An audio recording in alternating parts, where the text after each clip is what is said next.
It's episode 11 of the Toadstool Boardroom, or should I say the Hyrule Boardroom this week, because we're talking all about the 3D Legend of Zelda games from Ocarina of Time all the way up to Breath of the Wild 2 and what we want to see from it. My name's Logan Plant. I'm joined today by the usual boardroom crew, Odell Harmon Jr.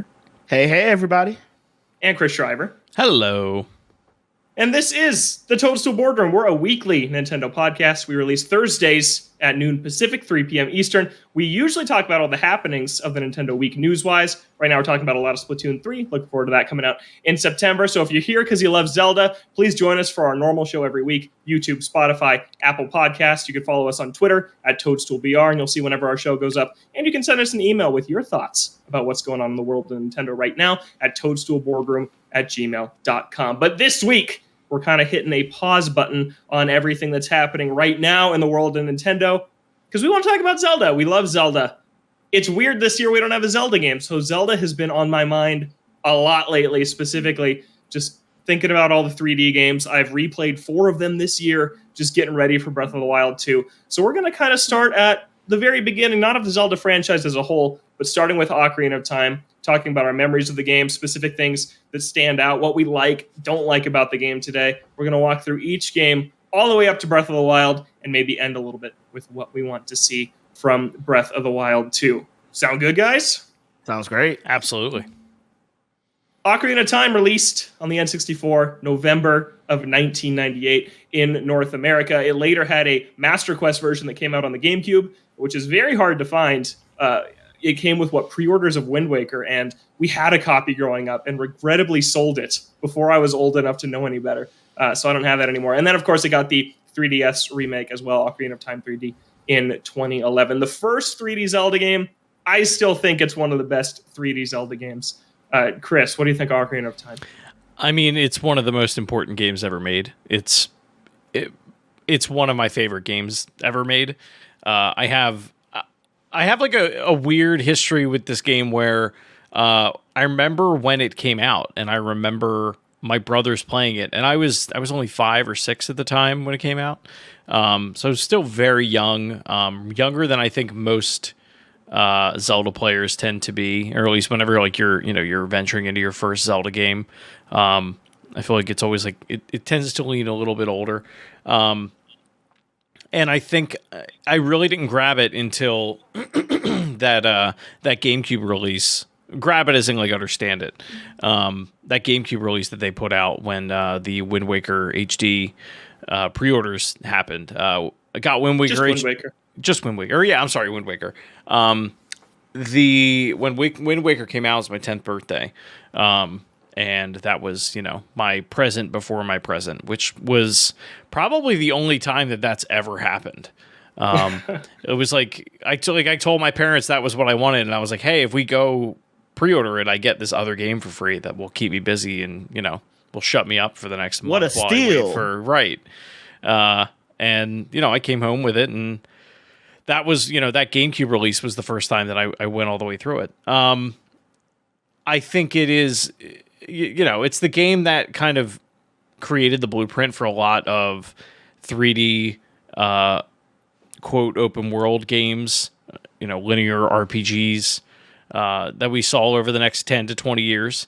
I think that's probably the worst thing about it now is that so many other games have done what Ocarina of Time did. Many of them have done it better because obviously it being the first one. But it is such an important game to just gaming history, Nintendo's history, Zelda's history. And it's such a vibrant, just rich world. I still think the artwork, like the concept art of that game is some of the best that like we've ever seen in all of Nintendo's history. Like the Primus strategy guides that they would put out of that with like all the like the hand-drawn Gorons and everything. And it will always hold a ridiculously special place in my heart. I feel like that game is a part of me and just like a part of my upbringing. I just want to chime in real quick and say, what an absolutely insane pre-order bonus for Wind Waker. Man, now you get like keychains, stickers, decals. And it's like, no, here is one of the greatest games ever made and a remixed version of that game on GameCube. That's honestly just unbelievable. It's unheard of. Really cool. The only other time that I know of that, something like that happening, or that I can think of off the top of my head, is when Banjo-Kazooie Nuts and Bolts came out. They gave you a digital... Seriously, well, if you pre-ordered that game, you would get a digital copy of the original Banjo-Kazooie for Xbox Live Arcade.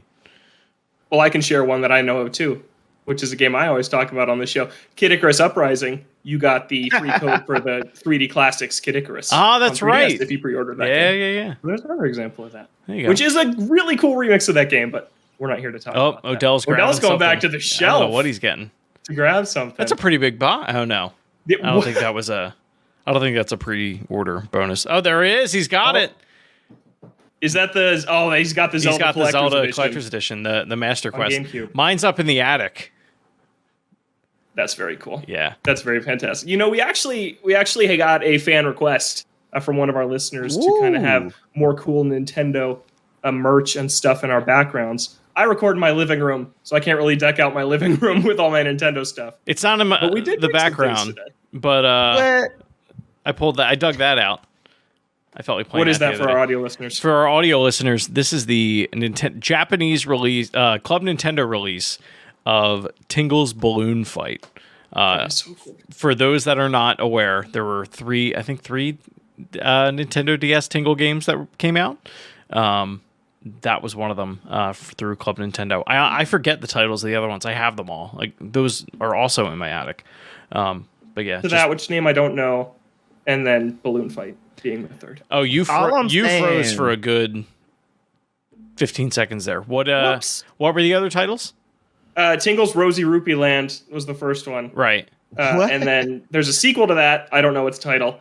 It was Japan only. Rosy Rupee Land came out in Europe. Yes. And then Balloon Fight, I think, was also Japan only, if I remember right. Yeah. To that listener, all I'm saying is I have a poster of Pokemon, Zelda, Mario Kart. I mean, a Keyblade counts kind of now, Swords and Smash. So I'm like, I don't know what they're talking about. But you know what? For them, I will add a new plush in the background for them to see. I did today. You can see I got Captain Toad, Charmander, and Dry Bones chilling on the couch back there. Oh, cute. Yeah, right. We got Banjo on Chris's end. And if you look in the corner, there's Black Yoshi, and above him is a Majora's Mask. But, you know. I got some game-specific things to share once we get more to those actual games later in the conversation. But back to Ocarina of Time. Oh, boy. This one, to date myself, came out less than a year after I was born. So, am I freezing again? You guys just froze. You froze again. Playing back. This is miserable. It wasn't that bad though. That one was salvageable. Yeah, that one was salvageable. Why don't you start again? That segment. We're gonna have to edit this episode. It is what it is. Okay. So back to Ocarina of Time. It came out less than a year after I was born. To kind of date myself for the listeners. And Zelda for me was always kind of a family tradition growing up. My dad played the original Zelda on NES when he was younger, and then he kind of continued on getting the Nintendo consoles just for Zelda, which I think is true for a lot of Nintendo fans. I think that Zelda is really the series that brings everyone back. It is what will always bring me back to a Nintendo console. In 2015, 2016, when I was starting college, I really wasn't playing games that much. But then Breath of the Wild comes out in 2017, and I am brought right back to Nintendo, right back to gaming in general. And Ocarina of Time, that was the case, and always has been for my family. Would always get the new Zelda, and I would always watch my dad play through it for the first time. So until I was like 14 or 15, I never actually played a Zelda game myself, because it would always be kind of a family event. Me and my sister and my dad would gather around. We'd all watch him play through a new Zelda for the first time. And that dates back to me sitting on my mom's lap as like a little 9-month-old watching Ocarina of Time. And now Ocarina of Time is a game I play myself every year. My sister and I either in the same room or call up each other on the phone, and we play through the game at the same time together. She plays on the N64. I play the 3DS remake. So I've beat this game like 10 to 12 times at this point. And man, Chris, you say that you think other ones have done it better? I don't know. I think from a pure action adventure, linear adventure, it doesn't really get better than Ocarina of Time. It is, to me, really the near perfect video game. I don't know if there's a such thing as a perfect video game, but the adventure you go on in Ocarina of Time, I think, is just so well paced, and there's so many great moments and bosses and puzzles that to me, it's a very hard game for anything to top because it is just so focused, and it's still very playable even 24 years later. I definitely think it's playable. I still go back to it. The PC port, for those that are, willing to perform illegal acts and, all the terrible things that I do, is one of the best ways I think you could play it now, especially if I have like an ultra wide. If you don't know what I'm talking about, look up just Ocarina of Time PC port. People play it on these like crazy monitors and stuff like that. And it all scales perfectly and everything. It's the fetch quests for me. There's so many of them in Ocarina of Time that I think because I'm strapped for time now as an adult, some of those missions get to be a little more grating than they did when I was growing up. That being said, like you, I tend to play this game once a year, once every 2 years still. Yeah. Uh-huh. You know what's funny about the fetch quest? I always, any Zelda remake, I only limit myself to two things. Like the best sword, if it exists, or weapon, or something of that nature, or secret technique, if we're talking about Twilight Princess, and all 4 bottles. I don't know why I'm OCD about having all the bottles, even though you really only need 2, maybe 3, but like I have to get all the bottles each time. And there's always that one bottle that's way harder than it should be and not worth the hassle, but got to get it. I think in Ocarina of Time, it's kill all 20 pose to get the final bottle. Yeah, I think so. I think that's what you have to do to get that last one, yeah. Those bottles, though, are super necessary in that game. I don't find the water temple to be the most annoying part of the game. I think the most annoying part is what comes right around that time when you go to the snow cavern. You need to bottle up the blue fire and then dump it on the red crystals to burn it and get through that little mini dungeon before the water temple, because, man, you just have to backtrack to the flames and get the fire so many times. And if you have fewer than like 3 bottles, it's super annoying. So yeah. I also always go and get the bottles in that game. But Odell, Ocarina as a whole, what do you think of this in 2022? I think it's one of those games, like you said, if there's no such thing as a perfect game, then it's damn near perfect. Because there's a lot of games that you look through nostalgia lens and you play again or you play a remake and you're like, it's not as fun. Like, there's so many games. I won't dog any game. Like, I'm so amped for a remake, or I'm like, oh yeah, I can't wait to play that. And then you like re-get it and stuff, and you're just like, man, either the difficulty, was way too high, or maybe you just played the first 3 levels over because as a kid, that's all you really do anyway. And you play through the game. But like, I've never had that problem with Ocarina of Time. And it's funny because, like Chris, I did not throw in my copy of Master Quest. Yay. Behold. So I actually got Ocarina of Time around this original release, but I never beat it on the 64 because as a young child, it was way too scary for me. Like the first dungeon's super scary. And I got through Goron Mines. I made it through there just fine, but I could not get inside Jabu Jabu's belly. My friend had to help me. I finally did it.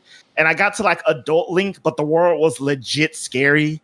Like terrifying, like, the re-deads, the everything, the poles outside, the skeletons coming up are now bigger and scarier. I was just like, it was too much for 6, 7, 8-year-old Odell. Like, I just couldn't do it. But when Wind Waker was coming out, we used to have a thing called Channel 1 in my science class. We used to watch it, and they spammed the Wind Waker commercials, but they kept spamming the pre-order bonus. I was like, you know what? I will get Wind Waker just to get this GameCube version of it so I can finally beat the game. Because I'm one of those people, I hate not beating a game. Like, it bothers me. It's like my gamer pride can't take it. And I remember thinking like, okay, little Odell can handle this, but I'm like 14 now. I can do this, right? Yeah, like. And so when I finally got to fully appreciate it, I was just amazed because one of the things I love about games is story. That's like, story's king to me. And not like, don't think like, super HBO production. We're talking now just a good in-game story. And I feel like Twilight Princess, Ocarina of Time, we'll get there. Ocarina of Time is a trademark game for something I wish games were understood now. You can have a deep, compelling, even somewhat dark story, and it can still be kid-friendly. Like, Ocarina of Time is a very good story that still manages to be kid-friendly. And that's one of the most impressive things I found about it. It's just like, because, we look at like Majora's Mask, but like, honestly, that's probably like a game that should be rated T or something you need to understand with like some maturity. But there's a whimsicalness about Ocarina of Time that even, if you weren't a cowardly 6-year-old, you can still get something from. You can the beats are universal and it's deep, but it's not, surface level deep. You don't need like an encyclopedia knowledge of the Zelda universe to understand what's going on in this game. It's two kids just trying to save the world against a bad guy. I think that the stories in the 3D Zelda games as a whole are often somewhat underrated just because they don't beat you over the head with it, right? I think that the story in Ocarina of Time specifically is very subtle, just like these minor little dialogue differences. As a kid, you talk to everyone in Castletown and everyone like treats you with disrespect and they're like, you can't go there, you're just a kid. Like a ton of people call you boy, kid, like little boy. And then the second you draw the Master Sword and become an adult, just the way everybody treats you and kind of the way Link interacts with the world completely changes. Like everybody's like, all the sages are like, wow, what a handsome man you turned into. And it's like about this kid who just essentially lost his childhood and is just thrown into adulthood with all this responsibility. He goes home again and his home is overgrown and infested with the Deku Babas and wolves. And I just think that there's a lot of really nice little minor things about how Ocarina of Time changes its world from drawing the Master Sword, going from kid to adult, that puts a nice spin on it that I think a lot of people say, oh, it's just Link to the Past. It's just the Dark World again. But it's not, because really a lot for Link's character changes upon drawing the sword. And that's something I've always really appreciated about the story, that at its core, all Zelda stories are fairly simple, right? It's just about a boy saving Hyrule, and in many cases saving the princess. Sometimes she helps, sometimes she doesn't. But I think that there's a lot of cool little unique differences each time it's told. And Ocarina of Time is one of my favorite instances of that. I think going off of that, what Ocarina of Time probably does better than maybe any of the other 3D Zelda games is the way that it tells a story just in the environments that you go into, like when you return to Kokiri Forest, and you see it in the state that it's in. Like everything in the world changes because so much time passes. But they don't. Not only do they not beat you over the head with it, but like they don't explicitly talk about it all that much. Like it's not like you go there and there's like somebody waiting for you, like ready to explain everything. It's just like you go and there's this feeling of dread in a lot of places where it's like, oh God, like what happened here? What caused this to be this thing? Is there a way that I can prevent it?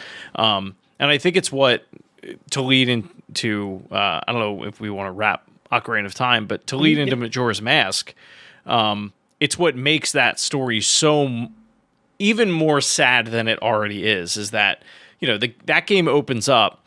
Link has saved Hyrule, and he's wandering through the forest. He loses, Epona, I think, runs away, right? Is kidnapped by Skull Kid. Yeah, and nobody knows who he is. Nobody knows that this dude just spent all this time saving all of Hyrule and the whole world and everything like that. Nobody gives a crap about him, and he's just getting beaten down by Skull Kid in the first 5 minutes of that game. It's terrible what he has to go through, but he does it because someone has to. Yeah, Majora's Mask came out less than 2 years later, 23 months later, in October 2000 in North America. Also got a 3DS remake in 2015, which actually changes quite a bit about how that game works. And I think one of the main reasons I'm super intrigued by Breath of the Wild 2 coming up hopefully next year is that Majora's Mask is one of the very few direct sequels we have in the Zelda series. It is the only direct sequel we have on a home console, right? Phantom Hourglass is a handheld direct sequel to Wind Waker, but in terms of like from home console to home console, a real true sequel, those don't really exist outside of Majora's Mask in the Zelda franchise. So I'm very much looking forward to seeing if Breath of the Wild 2 is weird in the way that Majora's Mask is just an extremely weird game. You play the first 2 hours as a Deku scrub, and you just are stripped of all your powers. Link is super powerful by the end of Ocarina of Time, and then all of that is taken away from you, and you have to navigate this world essentially with nothing. You can hop across the water 5 times before you drown. You have to blow a bubble to pop a balloon that a kid is firing like his slingshot at, and it's just a super bizarre opening to this game. And I'll go on the record right now, I don't really like Majora's Mask. It is far and away my least favorite Zelda. Okay, least favorite 3D Zelda, excuse me. That being said, I appreciate the hell out of Majora's Mask just for what it tried to do and how much of it honestly pulls off. I love the Bomber Notebook. I love Clock Town. I love that these, on the N64, that these NPCs have these daily schedules that you can learn and follow, and that you need to do that to complete certain side quests. I look up a lot of things in this game, like the Anju Cafe side quest. How would you even figure some of that stuff out without a guide? It is incredibly complex, and I really admire that. Where Majora's Mask for me falls short is in kind of its traditional Zelda elements. I think pretty much all 4 dungeons are very weak. I don't think that they're very strong whatsoever. I think that the boss design is really bad, and I think it's only made worse in the 3DS remake. And then I find the final boss very anticlimactic as well. So it's just pure Zelda elements. The adventure standpoint from point A to point B, I don't like very much, but kind of the stuff in the middle there, the side quest, Clock Town, I really, really love. You know, before I elaborate on that, I know we moved on, but I have to say this about Ocarina of Time because this is going to tie into what I have to say about Majora's Mask.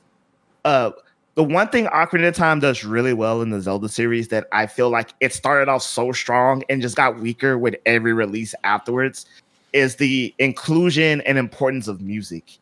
Like Ocarina of Time's inclusion and importance of music is phenomenal.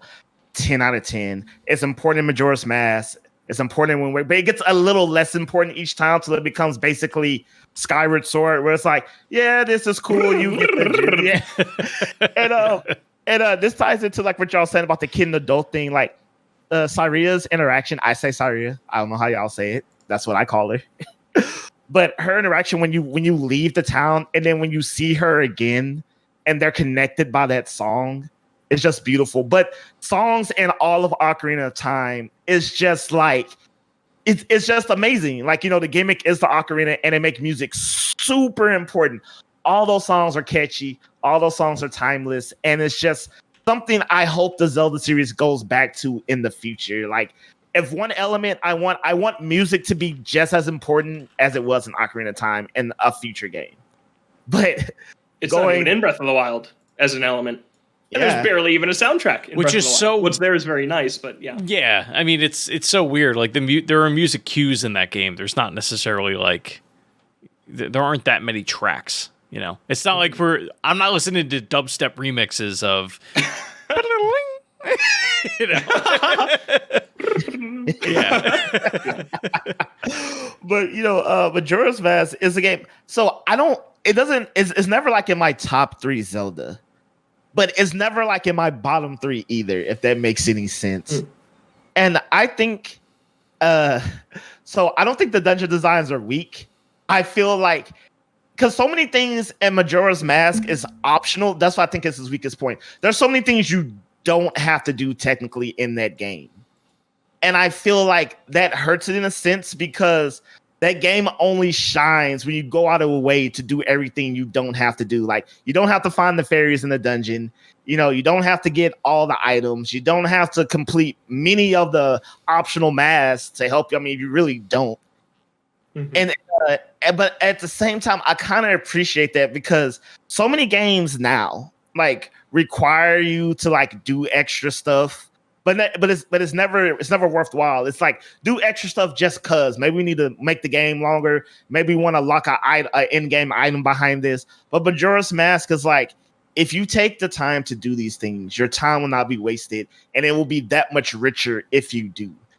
And to me, that's what makes Majora's Mask like, if you take it even out of the Zelda franchise, like an amazing, undescribable title. Because I can't think of any other game that says, you don't have to do this, but if you do, it will be extremely well worth your time. Yeah, there's definitely some games where the side quests are like just as good as the main game, but in terms of, to me, I think that they are the highlight of Majora's Mask. I think that a lot of when I think of Majora's Mask, I think about putting on the dancing mask and going to the 2 dancing girls at night in Clock Town and just doing that funny dance with them at night, and then you get a heart piece for that. Yeah, nice recreations. I think of racing the giant skeleton and firing arrows at him before the walls of fire go up, so you can catch him and get that mask. I think of things like that and Majora's Mask. But before you weigh in, I want to show off. I have the collector's edition of Majora's Mask on N64. It's one of the highlights of my game collection. I should have dug all these out. This has the golden holographic cartridge you can see with the spin attack on it. It is fantastic. One of my favorites. I love the vibe of Majora's Mask, even if I don't necessarily love the game. So I love having this game on the shelf. But Chris, I'm not gonna go get it, but I have the unopened 3DS collector's edition. It's there. Just believe. I bought the Skull Kid statue on eBay. I don't have the collection, but I got this. Oh, there it is. There it is. Opened. I always wish that was painted with hands. I always thought. Oh wait, you have the system, Odell, unopened? Yeah, inbox unopened. Oh, I thought you meant. I thought you meant the game, dude. Wait, that's worth a lot of money. Yeah, hold on. Keep going. All right. Well, that's crazy. That's worth a ton of money. I still have my original box and everything. I remember. So I waited. I think I got to at Target. Wow, dude, that's insane. Wow. Yeah. Yeah. I think I got to Target at like, I want to say 3 a.m. It was me and one other dude, and mine happened to get 2 in stock. It was -2 degrees out, and I was moving into my first apartment that day. It was awful. Dedication. Yeah, like I passed out by the time we were done moving boxes. Anyway, Majora's Mask. I remember renting this game because my mom. This was like a bargaining chip. My mom was like shampooing the carpets, and I wasn't allowed to leave the house. So I went to Blockbuster and rented a copy of it. And I was just like, this is an Ocarina of Time. Not that I even beat Ocarina of Time. I just knew there was a new Zelda. Didn't really understand it. Even as an adult, I've tried to play it probably once every 4 years. The last time I tried to play it was the 3DS release. I still don't really understand this game. And I think it's because I just don't give it the time of day that it does need. Like it, I think I've maybe logged 15 hours, 12 hours into the 3DS one. I played it on the way to San Francisco on a plane, and I always get through whatever the mountain area is when you Snow Peak. Yeah, Snow Peak. I get through that, and then that's usually when I start to fall off.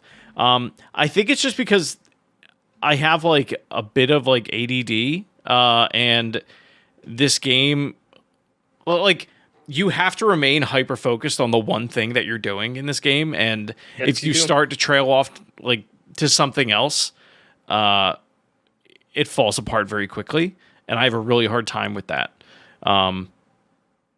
I have done some things in it, but not everything. I've never finished Majora's Mask. But like you, Logan, like I read about things online and I see, I hear what people say about it, and have always said about it, and how rich a lot of these subplots are and everything. And I respect the hell out of this game, but I don't know. I even put a tweet out probably 2 or 3 weeks ago. If I try to play this game again, where should I do it? N64. Absolutely N64. Yeah, a lot of people have Really? big problems with the 3DS remake. I don't know what they are. I can dive into that if you want. Yeah, what are the main differences here? Well, I feel like a lot of Majora's Mask, right? Its gameplay systems are very nicely intertwined with its story and the message it's trying to tell, right? About like time running out and like feeling the clock tick. In some cases, like on their literal lives in this game. And then the 3DS remake kind of makes things a lot easier in a way that, to me, kind of removes the point of a lot of these. Like it makes it disingenuous to what? Yeah. I think so. I was gonna disagree because based on what Chris says with his time, I was like, the upgraded bomber book does make it a whole lot easier. That is nice.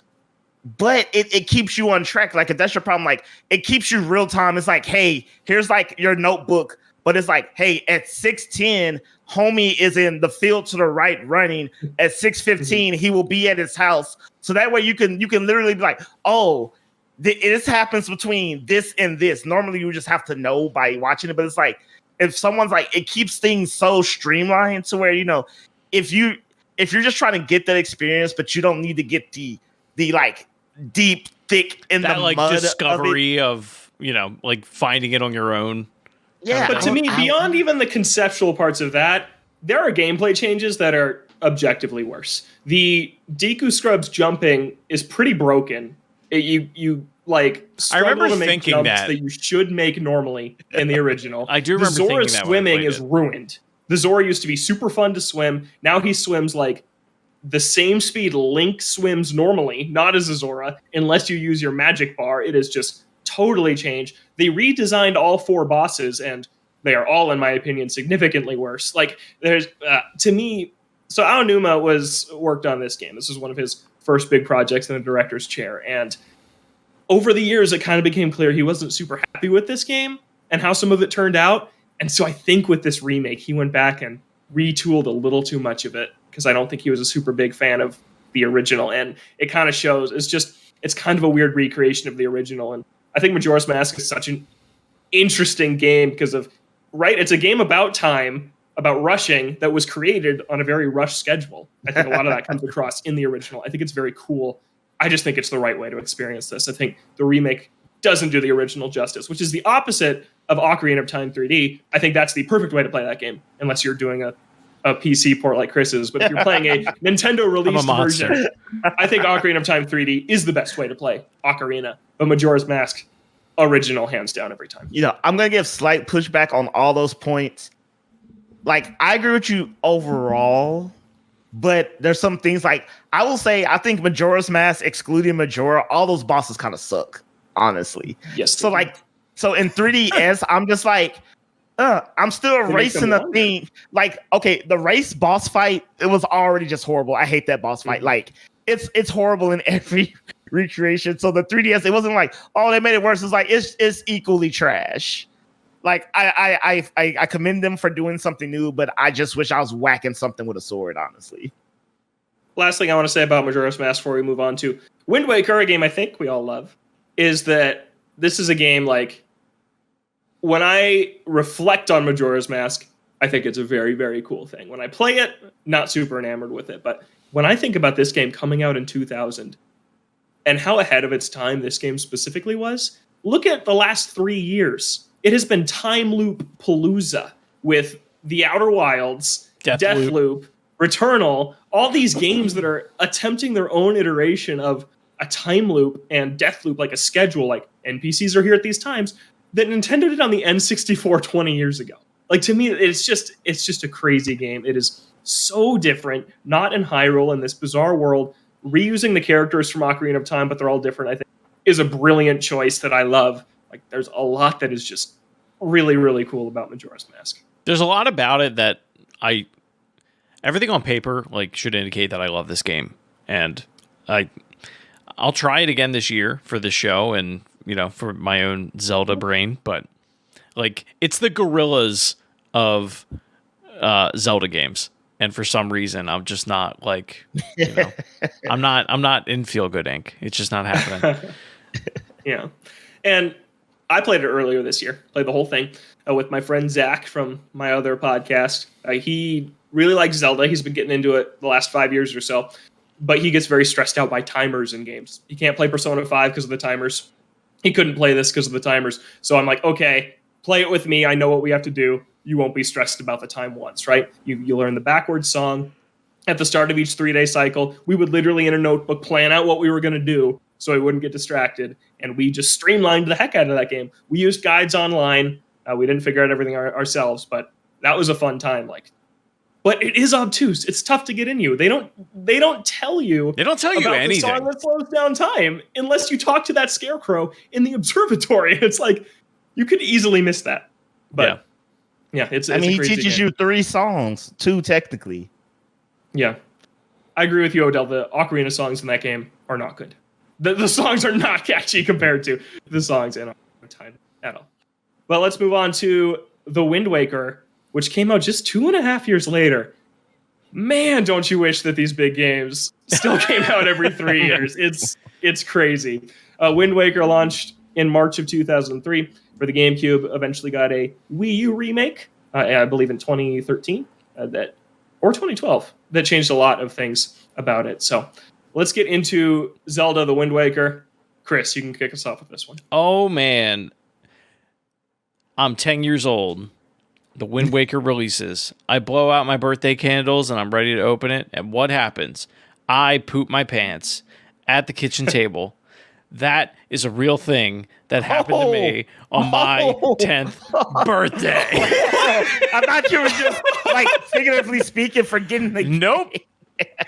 They're excitement? singing happy birthday, and I think I have a little toot, and it was a shooty booty. It was not a tooty booty. From why? Just because you had to go? I just had to go, and I just and it was the last time I ever pooped my pants. Nice. Was when I got the Wind Waker on GameCube. Anyway, when we go into the game, though, I don't remember people hating on this game when it came out, but I was also 10 years old. Like, it was just, there's a new Zelda game that looks different. I think my brothers, because they were like, 16 years old and 18 years old, they kind of scoffed at it a little bit, like, oh, Zelda's a baby game, whatever. But no, I mean, I remember the combat in this game is probably the best that I think it's ever been outside of Breath of the Wild. I love the music cues that you get when you hit an enemy, how it escalates. Mm-hmm. Just the sword playing, I think, is really, really good. Yeah, I don't know. I mean, the style is just so iconic. I think Toon Link. I'm kind of surprised they haven't gone back to Toon Link at this point, especially on the Switch, because it is like somewhat underpowered at this point. It's timeless. Like you could never boot up Wind Waker on whether it's the GameCube release or the Wii U one. Even if that game has way too much bloom in it, like that game will always look beautiful. Yes, but yeah, I mean, I think Wind Waker HD did a lot to fix a lot of the issues that I have with the original Wind Waker. Speed sailing or whatever it was that they did to improve that. The Swift sail. Yeah, the Swift sail. The Triforce tasks at the end, they're a little rough, but outside of that, I love the characters. I love that little owl girl. I forget what her name is. Rito Medley? Yes. Yeah, I mean, girl, shame on you. I know. I mean, it's been 10? It's been 10 years since I played Wind Waker last. Like, it's been a bit. Yeah. And 10 years before that. But no, I mean, I love this game. I really do. Yeah, I love Wind Waker too. I think that, again, you have three. So to this point, you have three 3D Zelda games that are all completely different. Yes, Ocarina and Majora share an art style, but I think anyone would tell you those games are very different. And then they come out next with this. And for people who say like Majora's Mask and Twilight Princess are the only dark Zeldas, wow, I disagree. Wind Waker is bright and colorful and cute, but man, the story's dark. Like, oh my God. They flood an entire world to kill Ganondorf because the hero of time didn't return when they called on him, and now random people are little complaining too much. To fix it. Yeah, it's kind of crazy. I really like the story of Wind Waker. I really love the ocean. I don't mind sailing. I do not like the Triforce quest in the second half, but without the Swift Sail, I like sailing around the world. I think it's fun. I think it's fun when you come up on the little pirate towers to climb up and kill the enemies and then open the chest. It's like, all open world games have that now, right? Like little enemy camps and outposts. It feels very Ubisoft in that way. Like, I think if that were to come out now, everyone would be like, really? And I mean, Breath of the Wild has a little bit of that with like the towers that you have to get. But it is like the chillest outside of Phantom Hourglass, which I think is the chillest Zelda game ever made. Like it's probably the chillest 3D Zelda experience that we have. Mm-hmm. I also like the combat. I like the music. I love the music in general in this game. I do think this is the easiest of the 3D Zelda games. Sure. I think that you will likely not die if you play games normally and boot up this game. I don't think you will get a game over once. I know I generally don't, but I guess I don't really in any of them at this point, except for Breath of the Wild. Outside of Breath of the Wild, I can't think of any really game over in any Zelda game. That's 3D. Not as an adult. No, I mean as a kid, sure, but I mean, I think it's kind of they started to lean into that more, like other than like Mario Sunshine, but like I think a lot of just Nintendo titles just started to get generally easier. But I have a hard time gauging that. Like I also just got older. Like yeah. I do love Wind Waker though. I think it's just a gorgeous game. I think it is super creative again for the time it came out. We do know this game was rushed. It does show a little bit, I think, going back to Wind Waker now. I played it 2 years ago, most recently, and we know there were dungeons cut, right? You get the first orb at Grass Dungeon at the Deku Tree. You get the second orb at the Fire Dungeon with Valoo, the big dragon whose tail you grapple hook and swing around on. And then you get the third orb by just blasting down a door, and he's like, "Here you go." Like, it is a little weird. To be a third dungeon there, yeah, but there's not. And then the whole second half of the game is mostly Triforce Hunt. Like, there's only 5 or 6 proper dungeons in this game, which, apart from whatever you consider a proper dungeon in Breath of the Wild, that game isn't lacking content. Of pre-Breath of the Wild, that's the least, along with Majora's Mask. Like, these 2 games have very few dungeons compared to the rest of the games. But that being said, I still think it's just an absolutely amazing adventure. I love stealthing around in the Forsaken Fortress when you hide in the barrel. The facial expressions on Link are just amazing. Like when Tetra puts him in the barrel to launch him into the Forsaken Fortress, and he's just like, "Wait, what are you doing to me? What?" And then he screams as he gets launched off. That's like an iconic moment. So I really love it. Yeah, I love Wind Waker too. So Wind Waker is not my favorite Zelda game, but it's the one that has moved me the most out of any game in the series. Really? Which I know is an odd thing to say. Yeah, it's so as I said earlier, I was really scared to play Ocarina of Time. And then I didn't play Majora's Mask proper until like a remake. Like my friend had the game and he was like, "Oh, it's so cool." But I was like, "Nah, bro, I don't know. I'm young and I'm not there yet."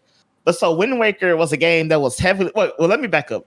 I want to talk about the controversy of Wind Waker first because I was old enough to remember this. So I remember Nintendo showcasing what Zelda could be like on the GameCube. It's a fight between Link and Ganondorf where like Link throws his shield, starts two-handing his sword, and Ganondorf's all like, "Oh, look at me, I'm all cool." And everyone lost their mind. So everyone thought that's what Zelda was going to look like going forward. This amazing, good 3D models, not blocky. Looks like plastic now. Well, you know what? It looks horrible now. It looks like plastic. It looks horrible now. I was actually sorry to cut you off, Odell. The Nintendo Life, somebody described it as like that came out around the time as Lord of the Rings, and I think a lot of people compared it to that.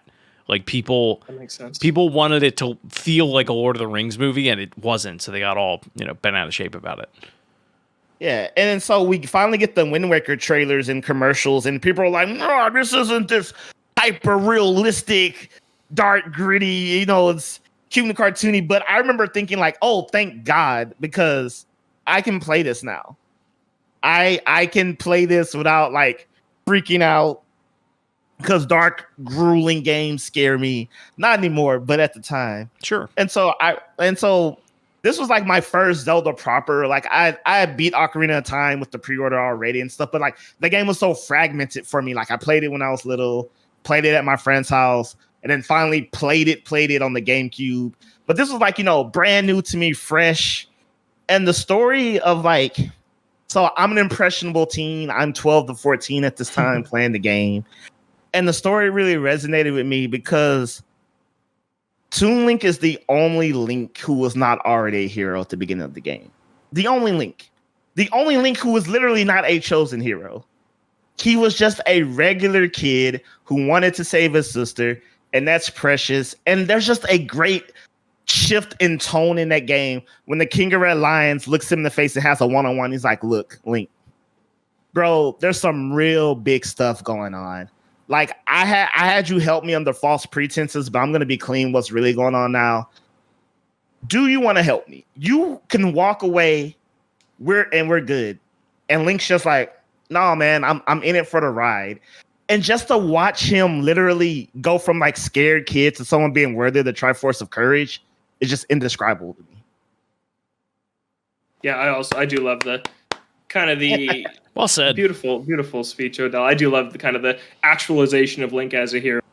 That most Zelda games, many of them start with him asleep, right? He's this farm boy. He's this blacksmith's son. He's whatever he is at the start of the game, and he wakes up and is thrust into this grand adventure, right? As one of the tropes of Zelda, even Breath of the Wild, which broke many of them, and starts with him waking up after a 100-year sleep. So it still even begins in that same fashion. But this one specifically of just this little island boy on his birthday who gets caught up in something much bigger than himself, I do very much enjoy that. I also do love the music in this game. I think the Wind Waker score is probably my favorite of the entire series. I think that the Great Sea theme is outstanding.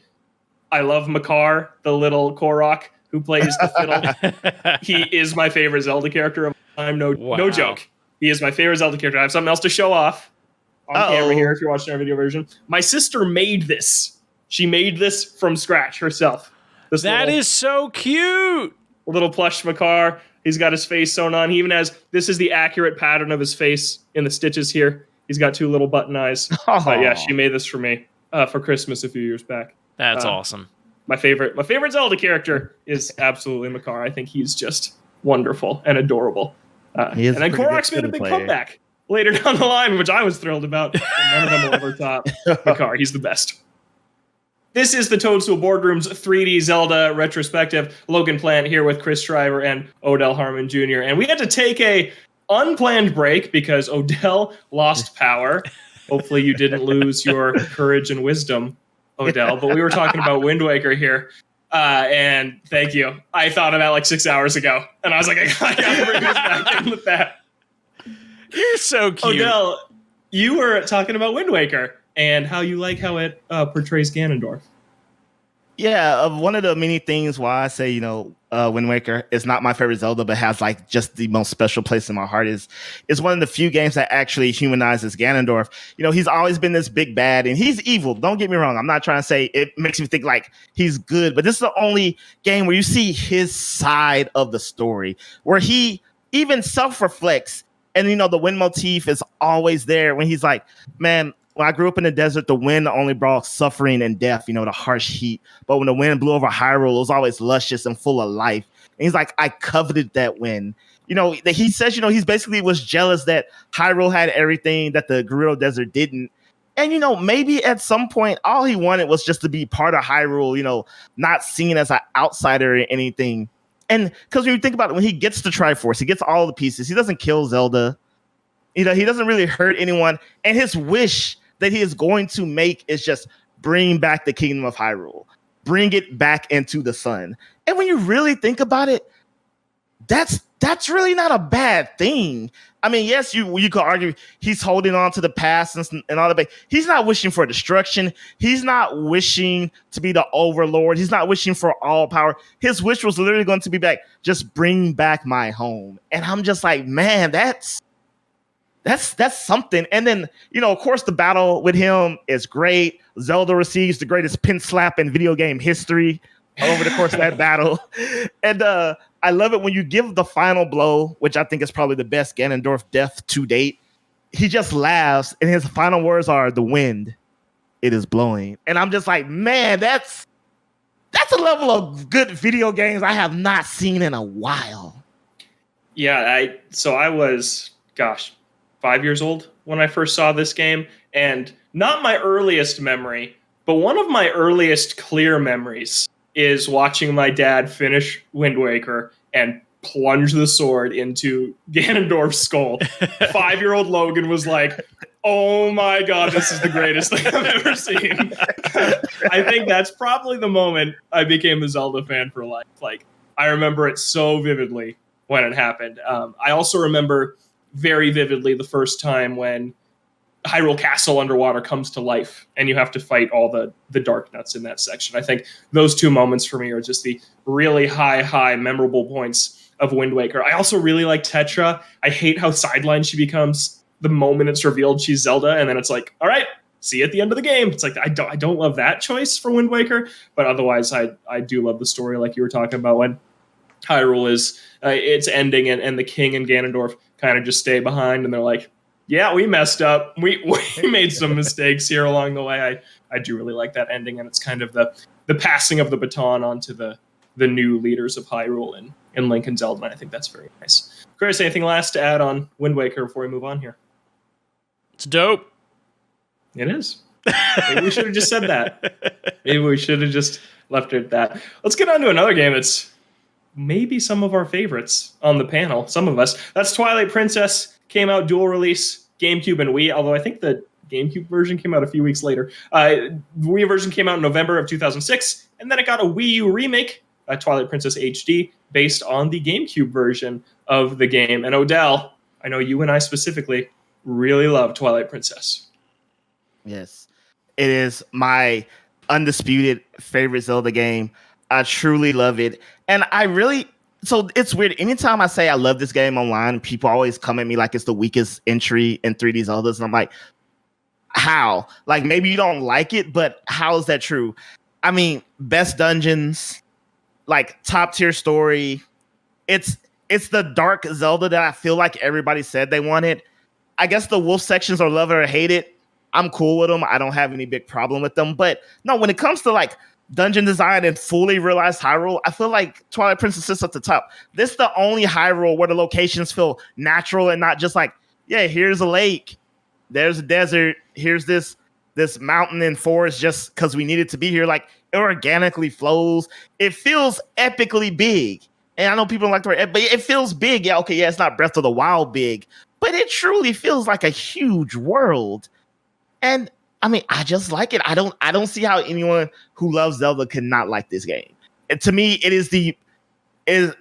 this might be up for debate, but I think it's the best Zelda's ever been with its classic formula of dungeon item. I feel like it is perfected in that game, and no other 3D Zelda does it better than that.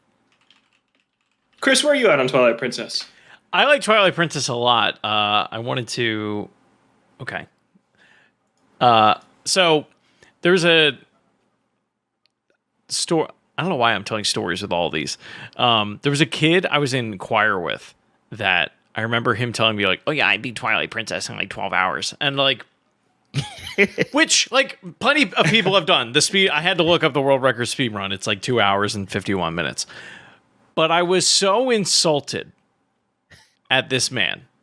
And I still am to this day, because the world is just dripping with, it just has such a good sense of place. Everything feels very distinct in Twilight Princess. The first 5 hours, everyone knows, are notoriously like woof. I don't even think so. 5 hours is such a gross exaggeration. That might be. That it's like might the first 2 hours. Okay, it's probably 2. It feels like 5. Mm-hmm. But I mean, outside of that, it is. I think it's an incredible world to explore. I love that wind temple that they have in this game. I don't know why I have like just a very distinct memory of probably more than anything else in Twilight Princess going through that one. Yeah, I mean it is. It was like it was the one that I think everybody really had asked for. And when I had gotten my Wii, it was got the Wii and got Switch Sport or Wii Sports. Wasn't expecting to get it. My brother just showed up and kind of threw it in my lap, the morning that it had released. And the wait to Christmas was agonizing. But yeah, just I remember being so excited and playing that game, and that was all I did over Christmas break that year. I really like Midna. I think she's like a very I don't even know the word to describe it. Just very companion character. Well, she's a very good companion, but she's just very like, it's like mischievous, but like she's very sly, like devious. Yeah, very devious. That's a very good word for it.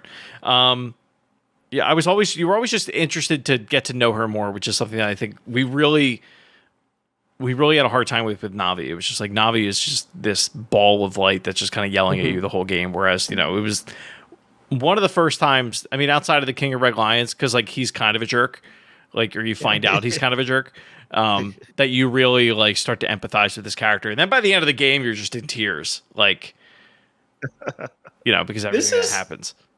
This is something really interesting that I don't know how I never connected these two dots before, but in back-to-back games, they pull the same twist that your assistant is actually royalty of some sort. Yeah. And I don't know why I never thought about that. Wind Waker and Twilight Princess did that back to back. I think because it's so different in such different ways. Yeah, it's so different. Yeah. You know what I think is interesting? In all Zelda games, you know is going to end with 3 characters. Like, you just know. Yeah. But Twilight Princess had me going for a good while that maybe this Zant character was like the guy to beat. He turned out to be like just a crybaby child, but he had a good aura going about him for a bit. He has the same vibe that you get in spoilers for Harry Potter, but he has the same vibe that you get in Half-Blood Prince from Snape when the moment happens and he goes, "Yes, I am the Half-Blood Prince." Expression. Thank you. Just that same kind of like, you think he's the bad guy. Not that he's he is, but like, it doesn't matter in the end, the things that he's done. I absolutely love Twilight Princess. I recently declared, I think on the first episode ever of the show, so very recently, that it is my favorite Zelda game now. I just replayed it this year, and it surpassed Ocarina of Time, my previous favorite.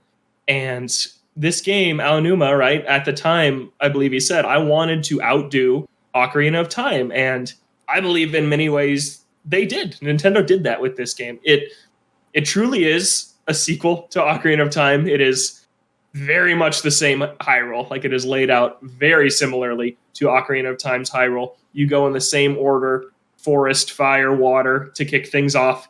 And then there's the big twist where you got to go collect the other things. And yeah, every Zelda to an extent, but it's just clearly based on Ocarina of Time in this instance.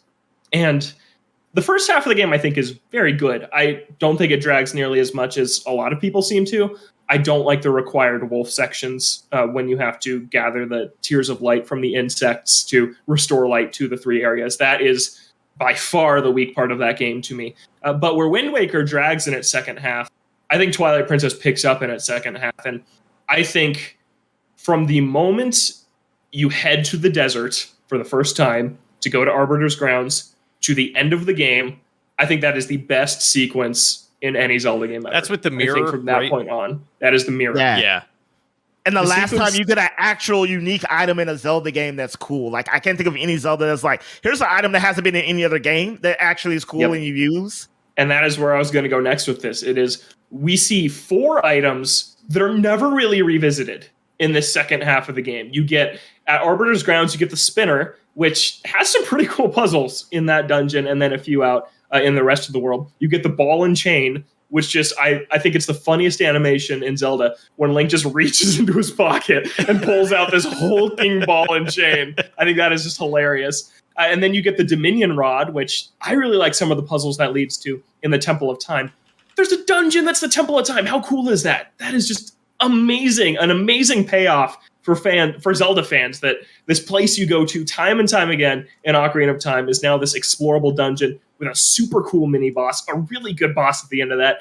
And then this was the first game to introduce the dual claw shot, which returns in Skyward Sword, but it blew my mind the first time I played through this game, when it's like, you can have a hook shot, which is my favorite Zelda item, a hook shot on each hand. The way that opens up that dungeon and the way you have to like revisit rooms and play with that second hook shot is just so smart.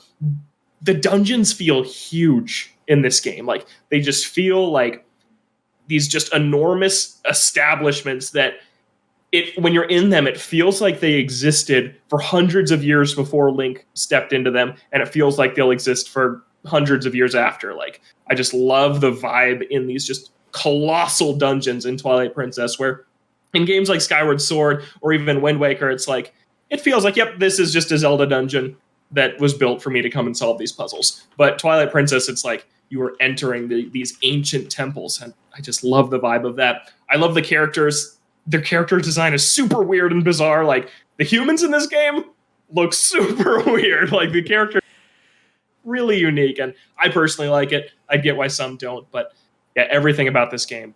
And then the final boss too, from Puppet Zelda to Ganon, where there's the full circle moment of, in the first 10 minutes of the game, you learn how to buck this goat over that's charging into town, and then at the very end it comes back around and you do that as the beast to Ganon. I think there's just a lot of phenomenal stuff in Twilight Princess. I absolutely love this game.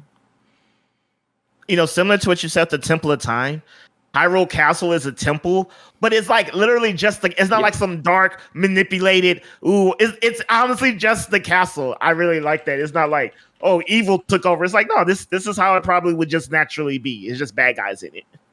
Yeah, I love the story too.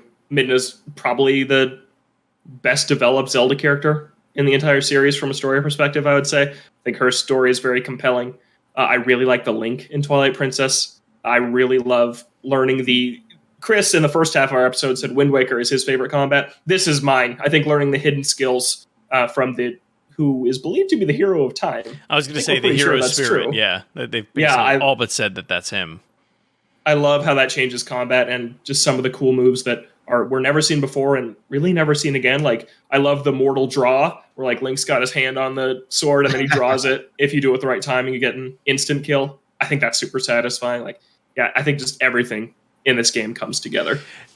I'm gonna be like, I'm gonna be playing Majora's Mask and Twilight Princess now, just because. Like, I remember I started playing Twilight Princess HD when it released back on the Wii U, which oddly enough, Josh Mobley, friend of the show, brought this up because his cousin was looking for a copy. That game is like super expensive now, which I did not realize. Like copies are going from upwards like $180 on eBay if you have the full, really, if you have the Wolf Link amiibo and everything, which I do too. It's pretty crazy though. Love it. But yeah, I mean, I really haven't played it like start to finish since 2006, 2007 probably. I think I got about halfway through it on the Wii U, and then Kingdom Hearts 2.8 Remix Final Jumping Jack came out, and I probably started playing that. Yeah, it's weird. It's weird, like now being at a point where I'm this far removed from the Zelda games that I would like go back and play over and over again so much upon the release or around their release. Or, you know, I tend to do the thing that Odell brought up yesterday, where you start playing it, you get through the first 3 dungeons, and it's like, all right, neat. I am satisfied, and then you don't actually see it all the way through. But I feel like I've got to dip back into all these. Twilight Princess deserves another shot. I think at the time it was criticized because at this point 3D Zelda was kind of falling into a pattern, which does deserve some criticism, and I'm sure we'll talk about that with the next game on our list. But I also think that it was the first time that maybe the industry felt like Zelda was falling behind a bit, because you look at Ocarina, Majora, and Wind Waker as kind of pioneers of the genre, right? Like Wind Waker's Ocean, I think at the time was something never really seen before. And then when Twilight Princess comes out, now you have other games that are starting to further venture into more open world adventures. You have these games coming out that are in HD on the other platforms. Yeah, I mean, Oblivion Twilight Princess had been out for, what, a year and a half at that point? Yeah, it was 2005? Something like that, yeah. Yeah. So I think that people were kind of expecting that next leap for Zelda, but instead what we got is, in my opinion, a very polished Zelda adventure that I think would be better received now, because it's like the weight on it is no longer the same. So if you go back, knowing we live in a world where a Breath of the Wild exists, where Zelda finally made the leap to this grand sweeping open world thing everyone wanted, you can go back to Twilight Princess with a fresh set of eyes and just say, this is another classic 3D Zelda entry, see what it has to offer. And I think you'll find a lot there that is maybe better than you remember back in 2006. Because, wow, I just played it this year and I was kind of blown away by it. I'm like, wow, I love that game. It is so good.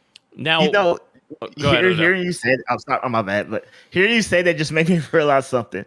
So we get Wind Waker, which is not like this gritty, hardcore, new graphical style Zelda we got, and people are like, nah.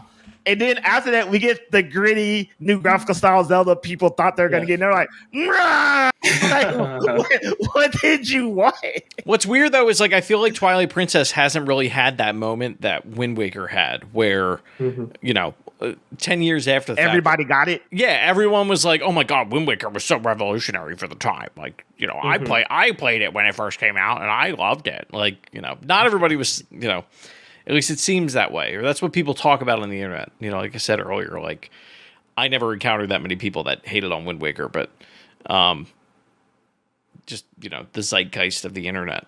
But Twilight Princess really hasn't had that, like, come to Jesus moment where everyone, I think the people that liked it when they played it are still very high on it. And that Link is still, like, represented in Smash and... not anymore. Well, he was on the Wii U, though. Yeah, on Wii U. Yeah. But it was kind of like a weird mix. He has an alternate costume, though, doesn't he? On Ultimate? It's still Breath of the Wild Link. It's all Breath of the Wild Link in Ultimate. Yeah. Which is a shame. Yeah. But, yeah, I mean, it's just, that moment hasn't come, and I think if Nintendo... Because that moment certainly didn't come for the next Zelda game that we're going to talk about. No. But... doesn't deserve it. Yeah, I don't see it happening with Twilight Princess, which is weird to me, because on paper, like, when it came out, and even now, like, it seems like the one that a lot of people wanted. Logan, when you replayed it, what did you play it on? Wii U. I actually have never played the Wii version. I played it on GameCube at launch.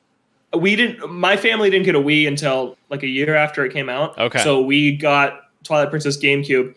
I actually bought the Wii version at a pawn shop a few months ago, so I do have it now. But I've never experienced the flipped world, the right-handed version of Link in the Wii version. So I was very happy when the Wii U version followed the GameCube version, because that's the version of the game I know. Oh, okay. So yeah, I've never done anything with the motion controls or anything like that. I've just played the classic button on GameCube and Wii U. Interesting. Yeah, I'm the opposite experience.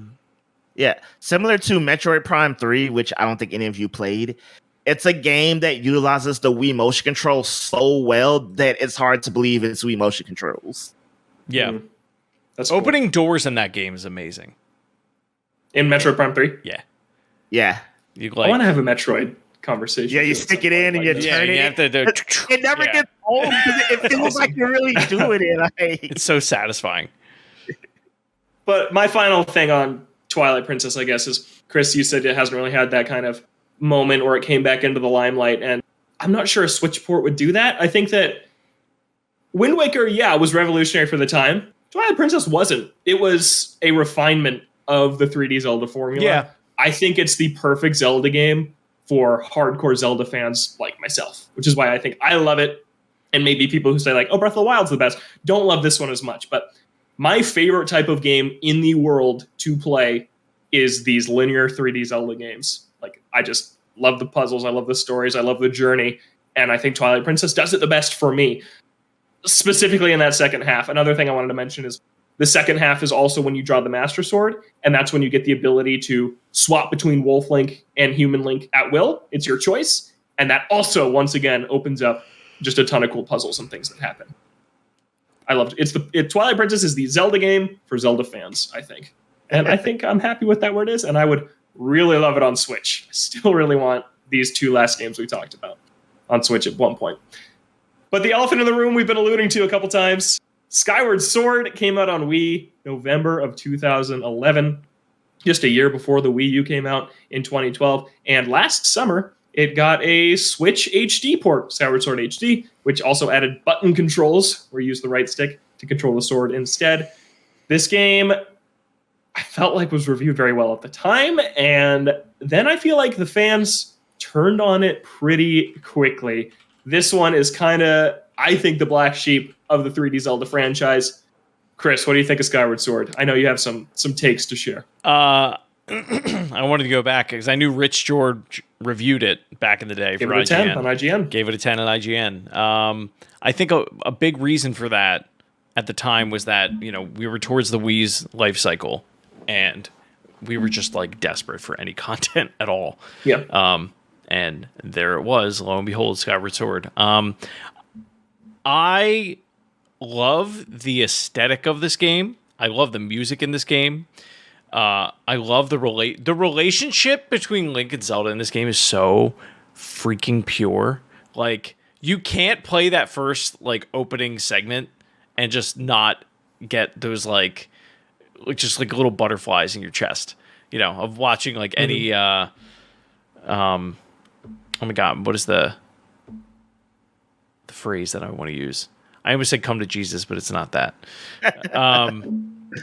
Anyway, the coming of age. That's what I want, and any sort of coming of age tale. Like the two, their relationship it's so pure, but it's also like they are just friends. And you have to respect it. But I think I really like what is it, Groose? Bruce, yep. Yeah, I really like that character. Great character. I think he's very, very funny.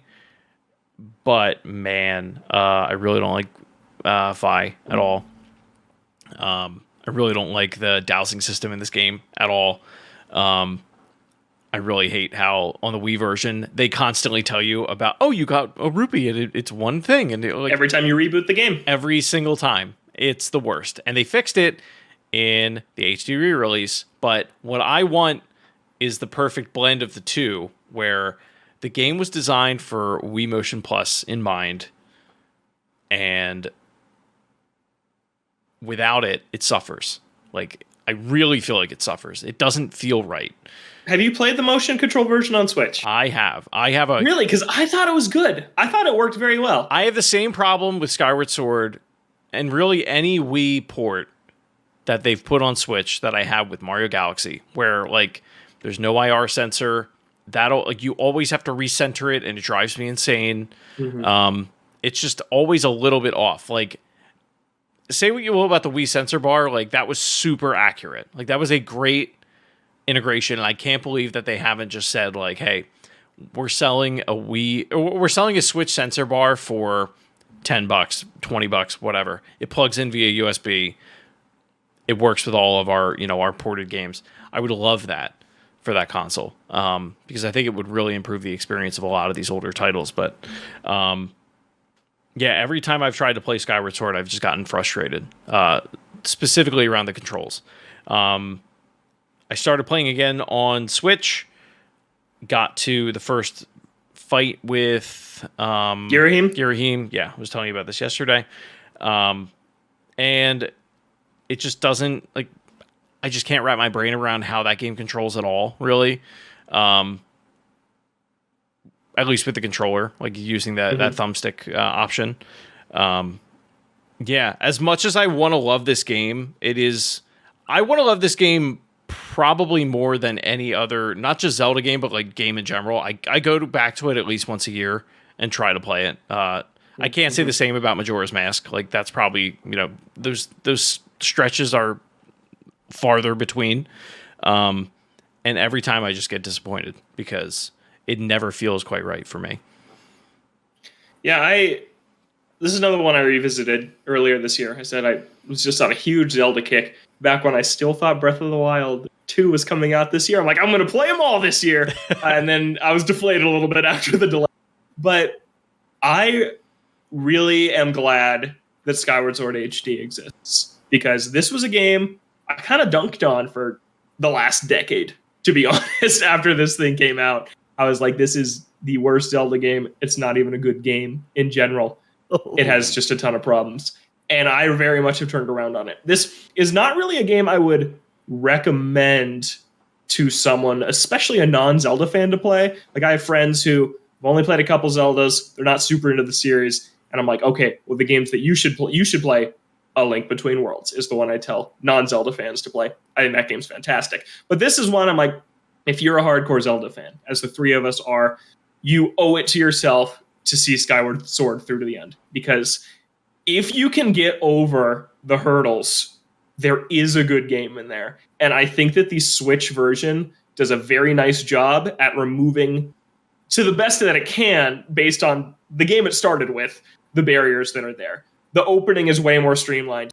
I remember people complain about Twilight Princess's opening. Skyward Swords is way worse. It is way longer. It's 5 or 6 hours, where Twilight Princess is 2. Odell's giving her a round of applause. But also, I have an issue with that in general, because modern games like Horizon Forbidden West opening is 6 hours, and I didn't see a single person complain about that. But then people Twilight Princess has all these wars. Every modern open world game's opening is 6 hours long. Yeah. Anyways, Skyward Sword, there's a moment where one of the teachers at Skyloft is oh, you need to go get my cat off of the roof. And then it takes a couple minutes to run up the roof, practice the climbing, learning the stamina meter, and bringing it back. You don't even have to do that anymore. You don't have to do the sword training at the academy anymore. It is so streamlined. I thought the motion actually worked well. I think the sword play works well. I think that aiming the cursor is annoying because of how much you have to recenter. I agree with that. Fi is less obtrusive, and one of the main complaints with this game, the dowsing, here's what I did. I just didn't douse. I just explored the areas till I found what I was supposed to douse for, and I had a great time because I found heart pieces, I found collectibles. Just literally don't douse, and Skyward Sword becomes like 15% better. If you just ignore the douse button and just find it yourself, like you're playing Breath of the Wild, looking for a shrine, looking for those stupid goddess cubes, just don't douse for them. Just look for them yourself. And I thought it was much better. So I really like Skyward Sword HD. I think the story is great. I think Groose is great. Zelda is great. Impa is great. I like a lot of the dungeons too. I think that there's really unique dungeons in the game. Sandship's top tier. Sandship is top tier. The manipulating the time, past and future is great. But there are some warts. There's some really bad pacing. To get to like the 4th dungeon, the Ancient Cistern, you have to fight the Imprisoned, which, by the way, fighting him 3 times is a disaster. You have to line up these windmills, but the windmill's missing a part, so you need an ancient flower to power up the robot who will fly down the world to get you the part. Then you align the windmills, you play your harp, you have to fly into that cloud to solve a puzzle, you learn a new song, you go back to the forest, you do the Silent Realm, and you do like 6 other things, and then you get to the dungeon. And if you were exhausted listening to that description, imagine playing it. It's like 3 hours of fetch quests at this halfway point in the game that just slows it to a crawl. So yeah, there's still issues. I'm not saying this is a phenomenal game, but it is a good game that I really like now, and I'm glad I played it. I 100%ed it on Switch. That's how much I was enjoying it. I got all the goddess cubes, all the heart pieces, all the medals, all the gratitude crystals, which are those side quests you do in Skyloft. I did it all because I really had a nice time with the game this time. Will I ever play it again? I'm not sure, but I'm glad I gave it the second shot. Odell, what do you think of Skyward Sword? Before I go into any detail, I can sum up my opinion of Skyward Sword with a simple sentence. Skyward Sword deserves a better game. And what I mean by that, the story elements, the characters, everything that's in there deserves to be in a better game. And I say that because to a Zelda fan, this game is quintessential. From a story standpoint, what it means for the lore of the series, you cannot not play Skyward Sword. It's that important to everything as a whole. Mm-hmm. Like the characters you meet, the beginning of the timeline, understanding why things are, Demise and his legacy, Fi and her legacy, and what that the implications with her being in the Master Sword. She's coming back in Breath of the Wild too. She has to be. And the crest is a Loftwing. That blew my mind. Like, there's a reason that the Hylian crest looks like that. Like, that is some good stuff. But the game, dear God, the game. Like, there's parts I love. Like, I love Fi. I say Fi. I understand it's Fi. Like, I love her as a character. If the game was voice acted, it would have been so cool to watch her go from I am a robot to I'm a beautiful person with feelings. Like, I would love to see that, like, expressed through vocal, voice acting and just reading it and inferring it for myself. I think the Leviathan is a cool character. There's so many cool, y'all talked about, there's so many cool, amazing characters in this game. And then the second half of this game, if Twilight Princess picks up, like, Skyward Sword does nothing but just slow to a crawl in the second half. And it makes me mad because you think about it. Okay, so you go to like the sand area. There's like the initial temple and there's like the second temple. The first temple, like getting to like where Zelda's praying, and then like the sand ship. But then like the other areas were like, we didn't have time to design a temple. So we flooded the area and Link got knocked out and now you have no items. Cool, fake temple time. I'm like, what? Why am I doing this? Just, you could have made a new temple. Why am I swimming in a forest and why am I playing Metal Gear Solid in a volcano? Like, yeah, there's that entire, the third time. So you go to all 3 areas 3 times, right? And the third time you go is when the forest floods, when the volcano erupts, and I'm forgetting what you do in the desert right now. It's something. You do the Thunder Dragon's trials, but that's kind of optional. Yep. And it's like, that part needed to be cut. And I almost feel like we talked about Twilight Princess and how maybe it wasn't as long as people expect from a big AAA action adventure game. And so they just pad the runtime in Skyward Sword to the nth degree. It's way too much. If they cut out that entire section of the game, it would be better for it. It'd be shorter, but I wouldn't mind that. I think it'd be nice. Yeah, and to talk about the controls real quick, I was always okay with the controls, except in 2 instances. Every time you fight, what's his name? Girahim. Sword guy. Yeah, every time you fight Girahim, and when you fight Demise, like the controls just suck. One, when you fight Demise, you have to, do your skyward stance, and it's like I'm trying to stand perfectly vertical, and the game doesn't know if I'm just holding my sword up, I'm holding it up at the right angle to signify a skyward strike, and I'm just like, bro, Demise is trying to kill me.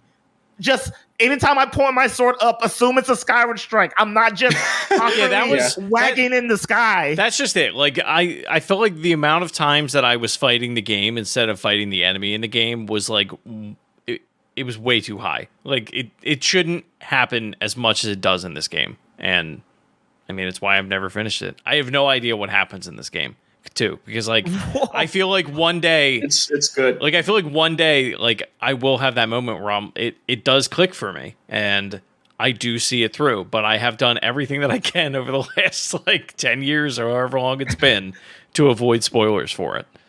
Okay. Chris, how far have you made it? I just want to know what your level of story with this game is. How far have I gotten? Yeah. Like what's the furthest you ever made it? The first Girahim fight in like the first temple. Oh, it's as far. My God. Oh, yeah. My God. Chris, I'm sorry for any potential spoilers I've said, but this game is fundamentally it is important. I forget expletive. It is important. No, I mean, the story is very good. I have been sitting here trying to figure out how to get Twilight Princess on the deck. So okay, cool. You're fine. Yeah, no, I purposely zoned out. Okay. Yeah. And I'm not trying to good. Yeah. No hyperbole, but it fundamentally changes everything in the Zelda universe. Wow. Yeah. Would you say that's a hyperbole, Logan? No, and I don't think it's a coincidence that they released this specific game ahead of Breath of the Wild 2. I really think there's going to be big things that tie into the story of Breath of the Wild 2. It's been the same director for Skyward Sword, Breath of the Wild, and Breath of the Wild 2, with Alan Numa as the producer on these titles for the first time. So I think that it's going to kind of tie them all together. We'll get to that. And last thing I'll say, I was going to go full spoilers to the end. I won't. Girahim is like my favorite Zelda villain. I really like him. I think I really like his vibe and his aesthetic. I like his cape. I like how he like snaps and disappears, and you can like see him disappear, and then he just like reappears right behind Link. I like their interactions a lot. I don't like the tongue. I really like Girahim. Yeah, I'm saying he does the Orochimaru tongue thing. He's just like I think he's very cool. I think the ending of his role in the story is very, very cool. That's all I'll say. I really love it. I'm gonna say something so controversial, Chris. If you can find like some PC port that fixes everything, just go ahead. Just go ahead. I no judgment this time. My last word on Skyward Sword, and this has no story, so you can tune in for this, Chris. You don't need to worry. Is that I think like the 3 main pillars of Zelda, right, are to me exploration, combat, puzzle solving. I think those are the 3 tenets of the Zelda franchise. I think not even story is one of them, right? Story kind of takes a back seat in most of the games and really focuses on these 3 elements of gameplay. And in Skyward Sword, all 3 of these elements are secretly puzzle solving, right? You got the traditional puzzles, which is obviously puzzle solving. Every enemy you fight is a puzzle. It's when do I slash and where do I slash? And that takes puzzle solving thinking to get through that. And then even exploration. The overworld is basically a dungeon in Skyward Sword, right? There's really not much exploration to be had. It is, how do I get from point A to point B? And usually the answer requires the same problem-solving skills as it would in a dungeon, right? You got to get up here, you got to push the log down, you got to find the 4 key keys, you got to do all these things to get to the dungeon.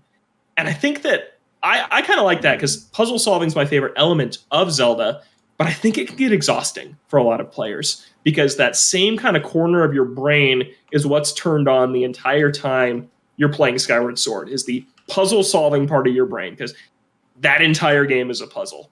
And I think that's kind of cool, a cool take on Zelda. But I get why it's exhausting for a lot of people. And I get why Skyward Sword is not super loved.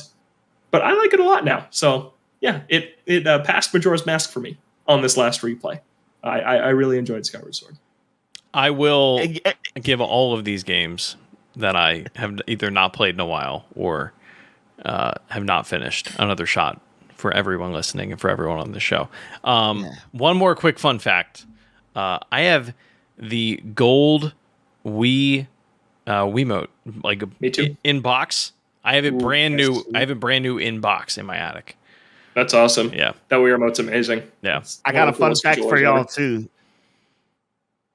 The only review copy of a game I ever received from Nintendo was Skyward Sword. I was writing for my college paper at Texas A&M University. It's called The Battalion. We submitted a request to review the game, and Nintendo was like, "Dear Odell, here's the game. Here's the soundtrack."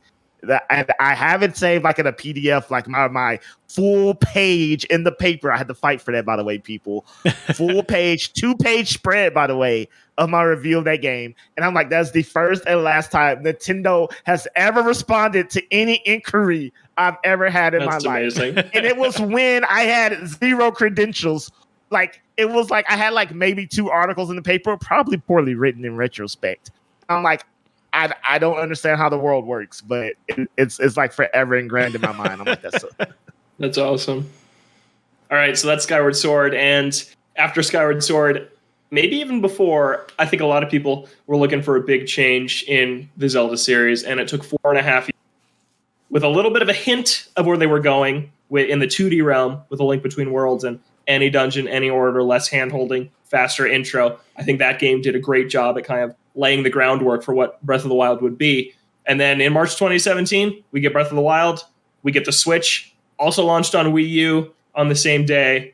And Zelda is a series that I feel has kind of redefined action-adventure games like 3 separate times. You could look at the original / Link to the Past, whatever one you want there, Ocarina of Time for 3D games. And now everyone copies Breath of the Wild for open world games. So it's done this 3 times, and here we are with Breath of the Wild. And Chris, did you rank this as your favorite game of all time? Your favorite Nintendo game when we did our rankings? Possibly. It was number 1 or 2. I can't remember where you had it. This is the story of a girl. This is the story of a girl. Yeah, I mean, if I didn't include Banjo-Kazooie, because that would have been number 1, then this is definitely number 2. Yeah, I don't remember if we counted that. Yeah. Or not. It's in the archives. But yeah, talk about it. Why you love Breath of the Wild. Breath of the Wild, I mean, it's the last, it legitimately is the last game that I really, like, dedicated a good chunk of my life to. Like, I typically don't play open world games. Like, I am kind of known amongst, like, my friends and everything as, like, the narrative guy. Like, I'm a huge Naughty Dog fan. Same. I like to play games where I can shut off my brain and like take me through the motions of whatever world you're putting me through. And I think it's why I tend to enjoy like Ocarina of Time more and the more linear type Zelda games. And this is really the first like real open world game that I just felt myself completely lost in. I think I had over like 175 hours in Breath of the Wild, and I think that's the story that a lot of people have at this point. It was just so, I think it combined with, the excitement of the Switch, we had new hardware. It was there day one. It really felt like Nintendo, was back. A ton of us, dozens of us were screaming from the wings of like, the Wii U's great, and like nobody cared. It had all this potential, and it was the first time that like it in years that it felt like we were back at this like almost GameCube era type Nintendo, where Nintendo was cool again. Yeah, Nintendo's cool again, and not that the GameCube sold super well, but like there are games on there that I think are timeless. That's a whole other conversation, but I mean the way that they bring you into that world. You get off when you jump off the plateau for the first time, finding the Temple of Time, and then playing that little like chimmering of from Ocarina of Time, like the music cue. I'm welling up thinking about it, and I remember the moment that it happened. I just bawled my eyes out in my apartment. I was like, how have they managed to, like, I'm only an hour into this game, and I'm like, I can tell this is already going to be one of the best games I've ever played. And it, unlike a lot of other games, was one that you genuinely felt like whatever you put into it, you got out of it. Like, a lot of games feel like it's a lot of rinse and repeat.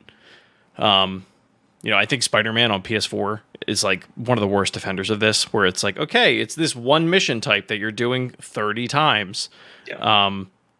Breath of the Wild doesn't feel that way. It constantly has these moments of discovery.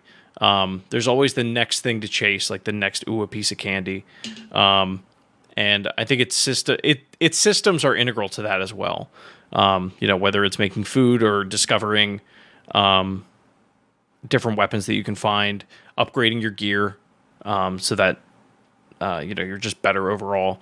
It was really like one of the first Zelda games that really felt like it had a progression system in it. That was more like RPG like. And it's just so incredibly deep in terms of what people are able to do in it. Like, people are still finding. It's still, that's what I mean. It's still finding. Like, it's so robust mechanically. Like, forget about how rich the world is and how wonderful the characters are. Coming over the ridge and hearing what's his face playing the accordion. There's just so many moments like that, but the mix up that you can do in just the gameplay alone, and like taking on enemies and how you can take on enemies. I don't know. Like, I wouldn't be surprised if we don't see another game like this for the next 10 years or more. That isn't, Breath of the Wild 2. People obviously want to emulate it, but I don't think anybody is going to come close for a really long time. It's the same thing that I always say about the Uncharted series. I feel like Star Wars Jedi Fallen Order is like one of the first titles that we've been like, wow, that feels like a Naughty Dog game in its opening moments. And we had that Ubisoft title, Immortals Phoenix Rising. Yeah, Immortals Phoenix Rising. That was played one. That game. It was fine. It was good. Yeah, but that's just it. Like, they're all like, well, it was fine. It was fine, but I'd rather be playing Breath of the Wild. Like, that's how a lot of them are going to feel, and I think it's going to be that way for a decent amount of time. I'm saying this is someone who has not played Elden Ring. Keep that in mind. Elden Ring evokes a lot of the same emotions and feelings of exploration I had when playing Breath of the Wild, but and it's selling like crazy, so maybe this doesn't matter, but the mechanical things you were talking about, in terms of you can approach any problem you have in any way in Breath of the Wild and probably figure out a way to get it done. That is the element of me that is almost more special than the exploration that I don't think any game is going to have for a while, like you said. Yeah. The mechanic engine they built is just unbelievable. It also, one other thing I want to bring up, it has broken the majority of open world games for me, and I think a lot of people at this point. Like, you brought up Horizon Forbidden West earlier, a game that I loathe. Like, I didn't enjoy Forbidden West much at all. I played it on like dad mode or whatever they call it. I think it's like a cinematic mode or whatever. I understand that game also has a deep combat system, akin to fans of the Dark Souls series, but I wanted it to be more of a Zelda game, and I think part of that's just me fighting it for what it is. Forbidden West, man, like, the way they even marketed that game to make it look like there were shot for shot cues in the trailers for that game that looked like Breath of the Wild, like a glider. Yeah, well, the glider, and there's the part where she climbs up on the mountain and she's looking over the horizon, and everyone is the horizon. I know, no pun intended, but I remember posting the screenshot and it was like side by side with Breath of the Wild, and it's like they're trying to tell you that this is like Zelda. Whether or not it is, we don't know. Spoiler alert, it's not. That game came out this year, and I feel like it came out a decade ago. Like, nobody talks about it anymore. And and I'm not here to just let's dunk on get back to Zelda. Yeah, anyway, back to Zelda. but the point that I wanted to make though is like playing an open world game without the climbing mechanics that Breath of the Wild has, it just feels very empty. Like that game really did give you the sense that you thought you had in Ocarina of Time, where you would look out into the horizon when you're 5-6 years old and be like, oh my god, I can go anywhere. But like you legitimately can go anywhere in Breath of the Wild. And it's difficult to play anything else that doesn't let you.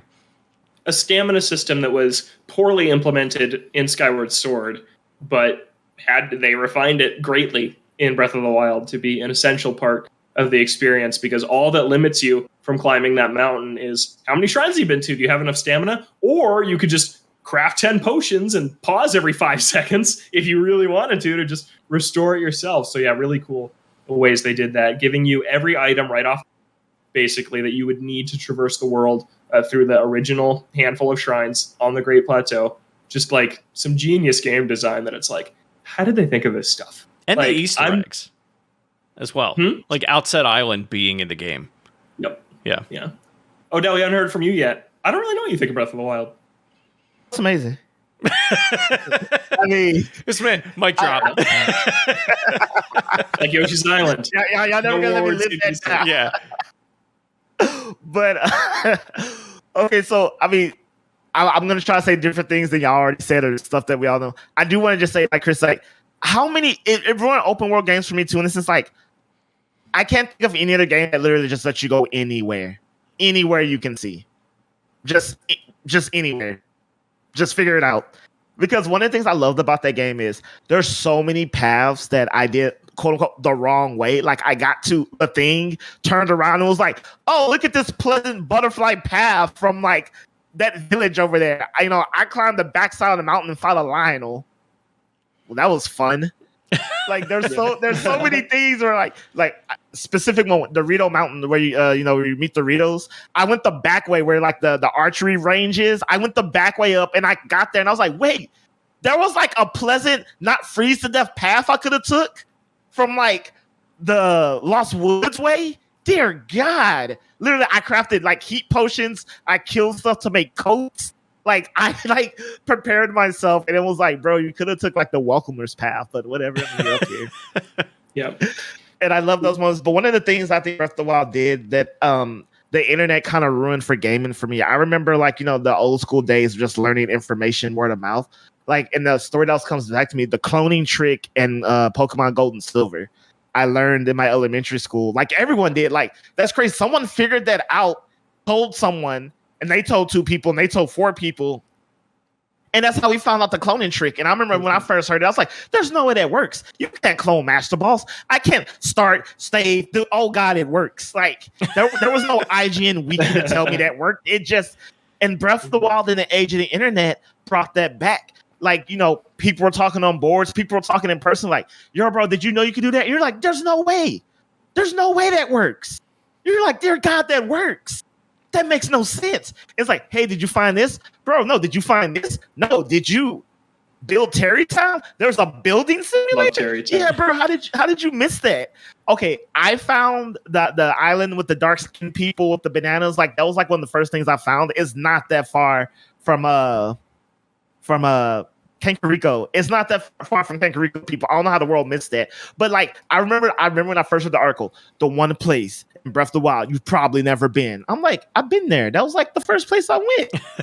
It is just wild to me because it brought like that's something I've always loved about gaming back for us who are old enough to remember. Sorry, Logan. When you didn't have the internet and you just had to hear stuff from your friends or just other random people. And believe Breath of the Wild. Yeah, and Breath of the Wild was that for well over a year. Like with the endless void of the internet, how could a game exist where people were like, bro, did you know? And people were like, there's no way. And then the DLC came out and it was good. And it was okay. It blows my mind that a game could have came out in the year that it did. And it provoked the same feelings that I had when I originally started gaming. Because, at this point you think like, yeah, there's cool games and yeah, there's amazing. I use all these writing terms, but I'm just like, yeah, that was fundamentally like, and my mind knows it's a good game, but in my heart, it was just another game.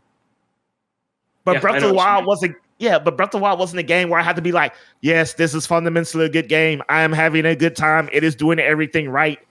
The essence of who I am just enjoyed the game. I didn't have to give you a well-written paragraph to be like, you should play this. It was just like, bro, you just should. It speaks for itself. Like it really does. Yeah. It's one of the few things that it's one of the few games that you could show to anybody that has like an inkling of knowledge about Zelda, and their intrigue is immediately sparked. Mm-hmm. If I had to quote, like if I had to put it, I'm gonna use a martial arts terms. It's a game with no wasted movement. Yeah. No matter what you're doing, whether it's nothing going the wrong way. You can say about 20 of those shrines are wasted movement of the 100. I mean, you still, you get like powerful, there's something to gain from it. If it's nothing else than just finding it. Like, because I think it's the point where like the game doesn't say you have to find all the shrines, but if you want to, I feel like that's a personal choice. Like I beat the game and was like, I'm still missing like 11 of these things. And then my new gameplay was like, I'm going to find these of my own accord. I want to just see where they're at. Yeah. And, it led me to other things. But yeah, I just feel like there's no wasted movement in that game. It's just like whatever you do, it leads to something or it benefits you. Or it's literally just, it can be as simple as, I just want to know what was up there. Oh, it was just someone saying, what's up? That's cool. But you don't feel like your time was wasted getting there. You felt like you were better for it in some way, shape, or form. I haven't really weighed in yet. I do love Breath of the Wild. I am not as high on it as the rest of the world is. I think Breath of the Wild is an amazing, amazing video game that maybe just doesn't quite align with my tastes as well as it does with everybody else's. I'm very similar to what Chris was saying. Open world games have never really been my thing. I think that's because I grew up mostly on Nintendo, which really had none until Breath of the Wild. Like there's very few open world Nintendo games. So I think that's kind of where you can trace that back to. But if Ocarina of Time is 3D A Link to the Past, Breath of the Wild is 3D The Legend of Zelda. Odell's like, what other game can you just go anywhere? The Legend of Zelda on NES. Like that's what this game is, but just 30 years later, blown up 10,000 times. And it is just, it's boggling what this game is.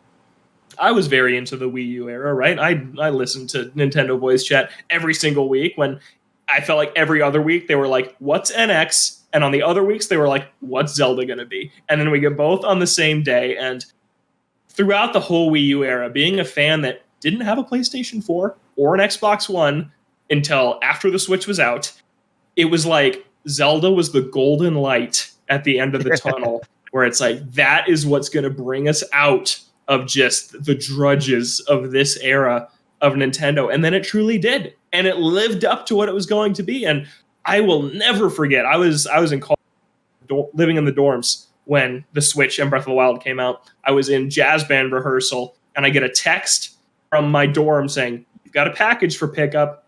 And I knew what it was. I skipped my next class. I go back and I put like 30 hours in that weekend. And it was just unbelievably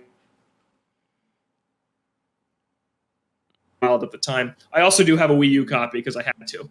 I had to get a Wii U copy too because I love my Wii U. I bet that's worth a lot now, isn't it? Not too much. It's like $40 right now. Okay. I think it will be worth something someday, but not yet. But now, if Twilight Princess is the Zelda game for Zelda 3D Zelda fans, I think Breath of the Wild is the Zelda game for non-3D Zelda fans. Right?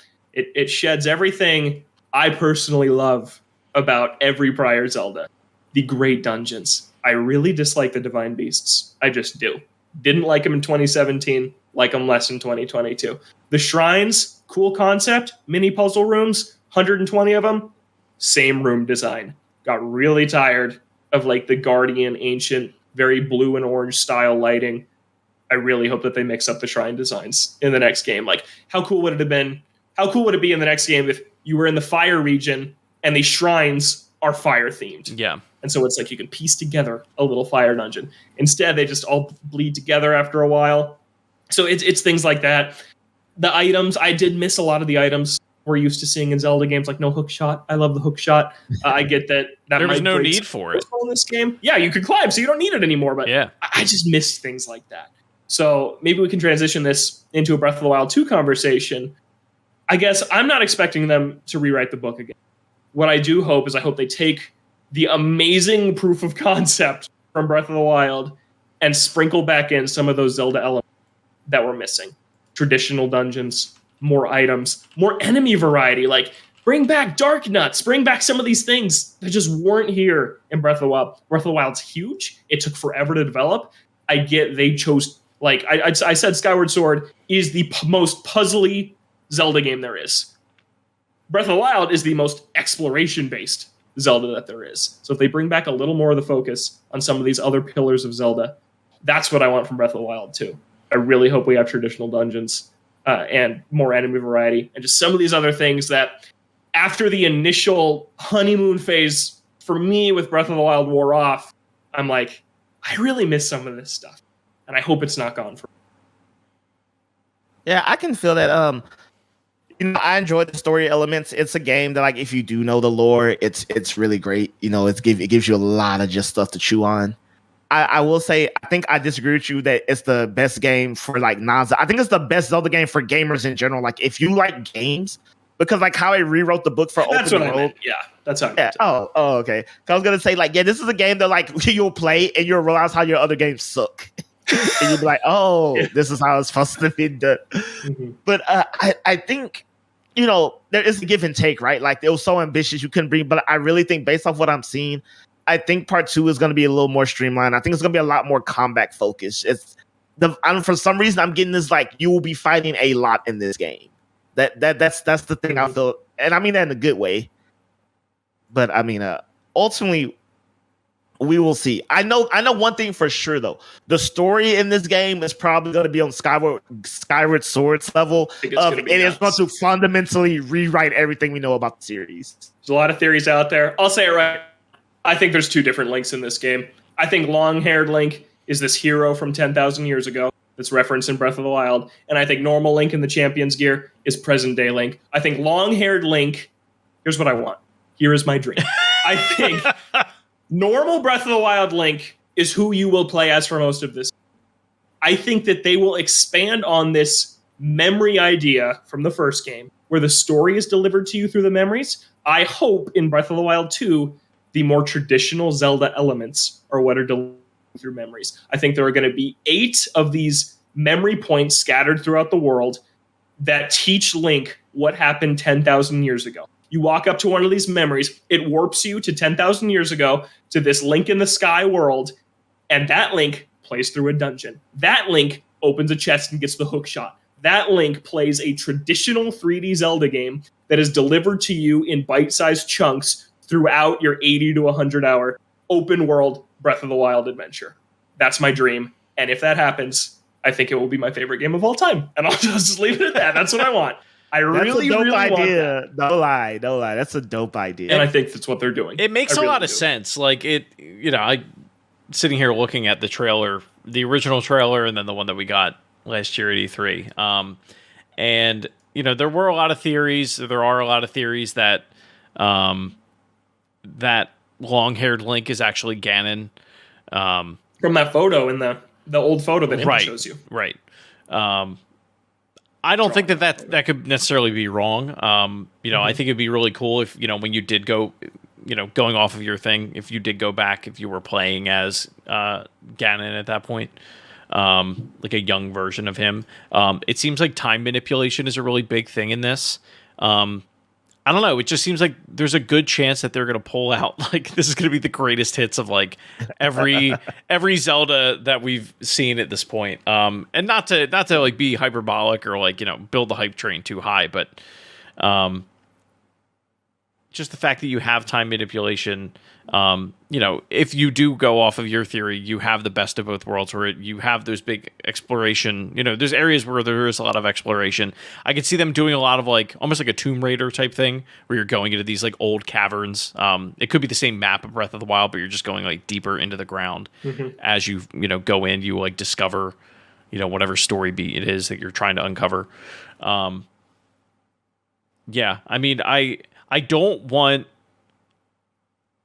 the rinse and repeat of like it's just more Breath of the Wild, and I don't think anybody really wants that, and Nintendo isn't really known to do It's that. not going to be. Yeah, like they're just not known to do that with the Zelda franchise.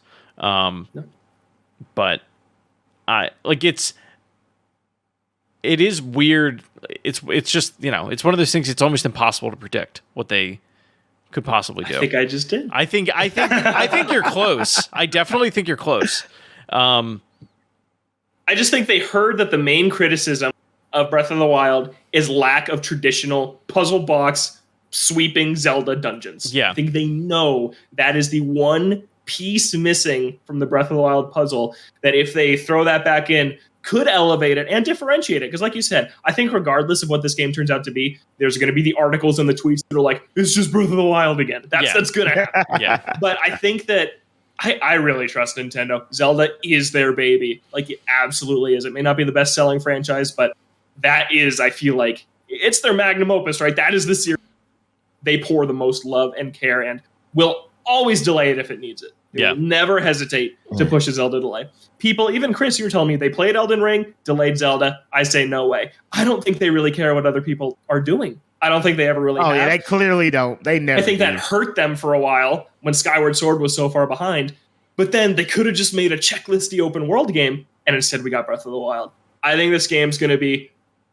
It's not going to be the smash hit the original was, but I think it's going to satisfy long-term Zelda fans in a way that maybe the original didn't, while also having things that appeal to the mainstream audience from the first game. Well, I trust them. I really do. Yeah, the one thing I want to bring up real quick, Odell, is I do find it they're in a precarious spot because you have a lot of people where like Breath of the Wild was your first Zelda game, or like the Switch may have been your first Nintendo console, and it's a little nerve-wracking. Like, it's nerve-wracking and weird that you have even somebody like yourself, Logan, you grew up with Wind Waker was the first Zelda that was really introduced to you. But there are plenty of people out there where it was like, no, it's almost like the Halo problem. Like, Skyward Sword came out, and then, Twilight Princess came out. Skyward Sword, and maybe you were too young for it. Skyward Sword comes out, it's not that good. Mm-hmm. And then you have all the Wii U ports, and everyone's like, well, why do I even care about this? I'm not buying a Wii U. And then the Switch comes out, and everyone says it's one of the best games ever made. Breath of the Wild sold nearly 30 million copies. That is insane. Yeah. It's nuts for a console exclusive. It has sold 30 million almost. I don't know. I guess it's weird to put myself in the shoes of somebody that hasn't just grown up watching the progression. You know what I mean? I think anybody to go back, and you could say this about most games, but I think for the majority of people to go back to an Ocarina of Time or something like that, it wouldn't hit as hard as it did for us. Yeah. And absolutely. Zelda, a lot of Zelda is built nostalgia. I still think they're great games, but a lot of it is okay, how are they going to tell this story this time? Right. And if you haven't been there since you were a kid and had that kind of magic associated with, it's what's so special about this 3D action? Right. Why are you going to care? It's extremely special, and there's a lot to love in this series. But I get what you're saying. I think that's why it's taking so long. I think that we know this game started as DLC. And then Nintendo, the eternal tinkerer, was like, but what if? Yeah. I want to be a fly on the wall in some of these meetings where they choose to push a game or choose to develop DLC into an entire sequel. And here we are 5.5 years later, and it's still not out. I want to know, what ideas did they have this time? I mean, because I'm sure it's going to be awesome. It's insane. And I didn't even realize it until you said it. The wait, but the wait between Skyward Sword and Breath of the Wild, how long was that? 5.5 years. I feel like I don't believe you. It was November 2011. Wow. To March 2017. Wow. Yeah. The Wii U doesn't have an exclusive Zelda. Yeah. It just doesn't. We did get Link Between Worlds between that time. Which is... and Triforce Heroes and the 3DS remakes. But other than that, and the Wii U ports, and Hyrule Warriors... So there was a lot of Zelda stuff coming out. I love Hyrule Warriors. It's a great game. And so is Age of Calamity, Chris. Play it. But there was no mainline exclusive Zelda on the Wii U. Yeah. Yeah, it's crazy. Okay, So I think we've gone on long enough. Sorry, were you gonna have one more thing, Odell? Yeah. Okay, I'll keep it short because y'all gave y'all crazy theories. I wanted to give y'all my crazy theory. One, I have a friend that believes he caught the leak name of the game. It's called Legends of the Land of the Elders. I don't know where he got this information from, but he swears that's going to be the title. I have read that as well. I haven't heard that. That's cool. Yeah, it's going to be called Land of the Elders, which ties into your theory, well, Logan, but it also ties well into my theory. I think this is going to be the most Zelda game for people who've been there from the beginning. I think this game is going to be heavy in the lore, and it's going to be purposeful because they're going to want people to go back and revisit games they haven't played. Because I'll save you the spiel. I think the main story beat of this game is going to be fixing the timelines. Like, the timeline nonsense is created nonsense, and you're going to have to converge it back into one or something. But here's the thing, that already happened in Breath of the Wild, right? You got Koroks, which are only from... You've got some other elements that are only certain elements of the timeline.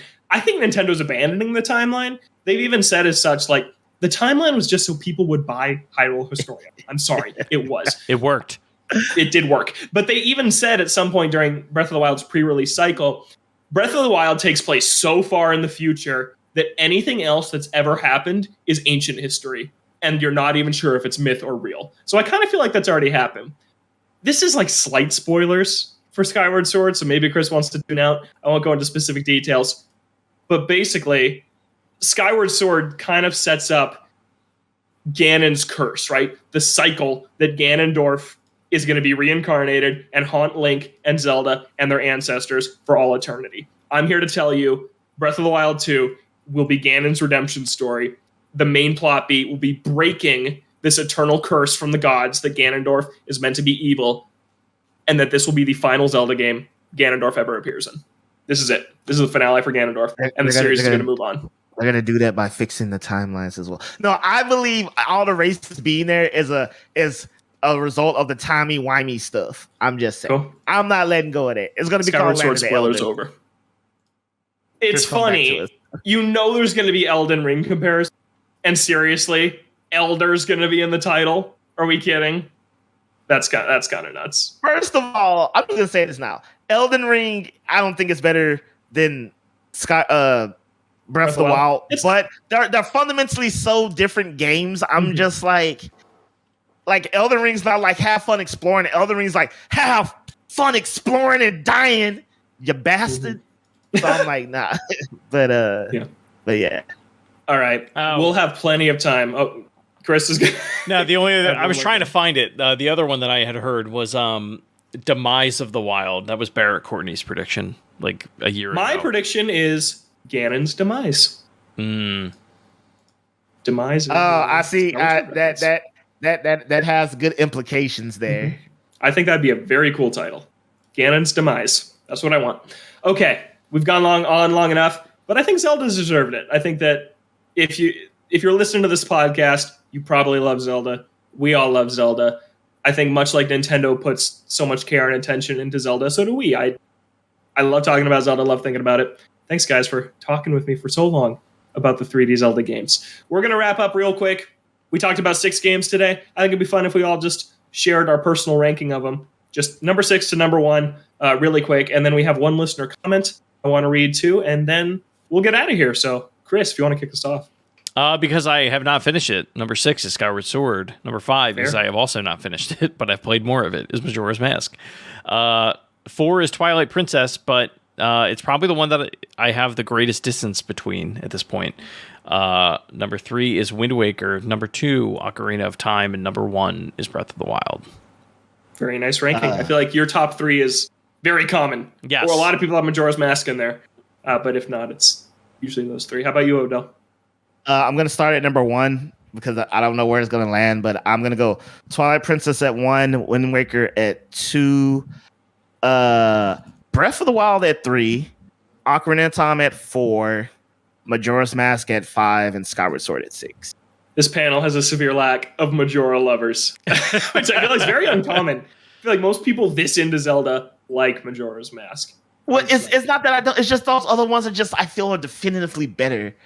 Like Skyward Sword's the only black sheep. It's like you're a 5 on the Zelda list, but like, a top 3 on any other list type of situation. My number 6 is Majora's Mask. Don't come at me. I still really like it. I talked earlier about how I really appreciate it. I love the aesthetic. I haven't shown this yet. This is the Skull Kid statue that came in the special edition of Majora's Mask for 3DS. I wish it was an amiibo. The Zelda line of amiibo is awesome, but has a noticeable lack of villains. Like, where's Skull Kid? Where's Ganondorf? Where's Girahim? Like, there's no villains and besides Wind Waker, a Guardian. Wind Waker HD also has a non-amiibo statue that giant statue. It should be like it. You know, it's I mean, it's slightly bigger than like your standard amiibo, but all you needed was the tag, man. It was right there. That predated amiibo though. That was before. Oh wow, I guess it was. Yeah. It was a year before, man. And then the other cool Majora's Mask thing I have is my only set of faceplates on my new 3DS is the Skull Kid set of faceplates. I love this thing. Yeah, I love the new 3DS. But that's my number 6. Number 5 is Skyward Sword. It leapfrogged Majora after my playthrough this year. Number 4 is Breath of the Wild. Really like it, but not always for me. Number 3 is Wind Waker. Number 2, Ocarina of Time. And number 1, Twilight Princess. I feel like my ranking is weird, and everyone would be like, what are you doing? And that's what I think, though. What's your ranking? Please tweet at us at ToadstoolBR or email us toadstoolboardroom@gmail.com. And next week on the show, we can take you through some of those. Just like Rachel let us know her favorite over on Twitter at ToadstoolBR, saying, Majora's Mask is my favorite. I love the dark elements and the themes of the game. Also, I know GameSpot has an article about it, but it's so relevant in the context of COVID denialism or even things like climate change. It's a great game. Also, the Zora swimming in the N64 version is so fun, and I'm still mad about how they changed it in the 3DS remake. Agreed, Rachel. I said that yesterday before you even told us this. It is a common, everybody knows it, Chris. As soon as I read it, I was like, wow, this is a thing. Like, this is absolutely a thing. Yeah. And yeah, Rachel, I very much agree. There's that conversation early in the game in the mayor's office where there's the construction workers that are like, the moon's not going to fall, it's fine. And then some of the citizens that are like, just look at the sky. And what Don't Look Up is a movie that came out like 6 months ago or whatever. And it's telling a story that Majora's Mask told 20 years ago. Pretty cool.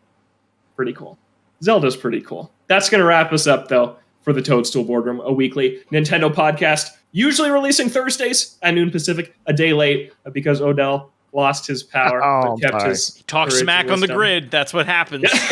Yeah. We're on YouTube. We're on Spotify, Apple Podcasts, Twitter at ToadstoolBR. Subscribe, follow, like, share, all that stuff. We love making this show and hope that you're enjoying it. If you are, let us know. ToadstoolBoardroom@gmail.com. But for now, you can find Odell on Twitter. Odell Harmon Jr. You can find Chris at Shrives93.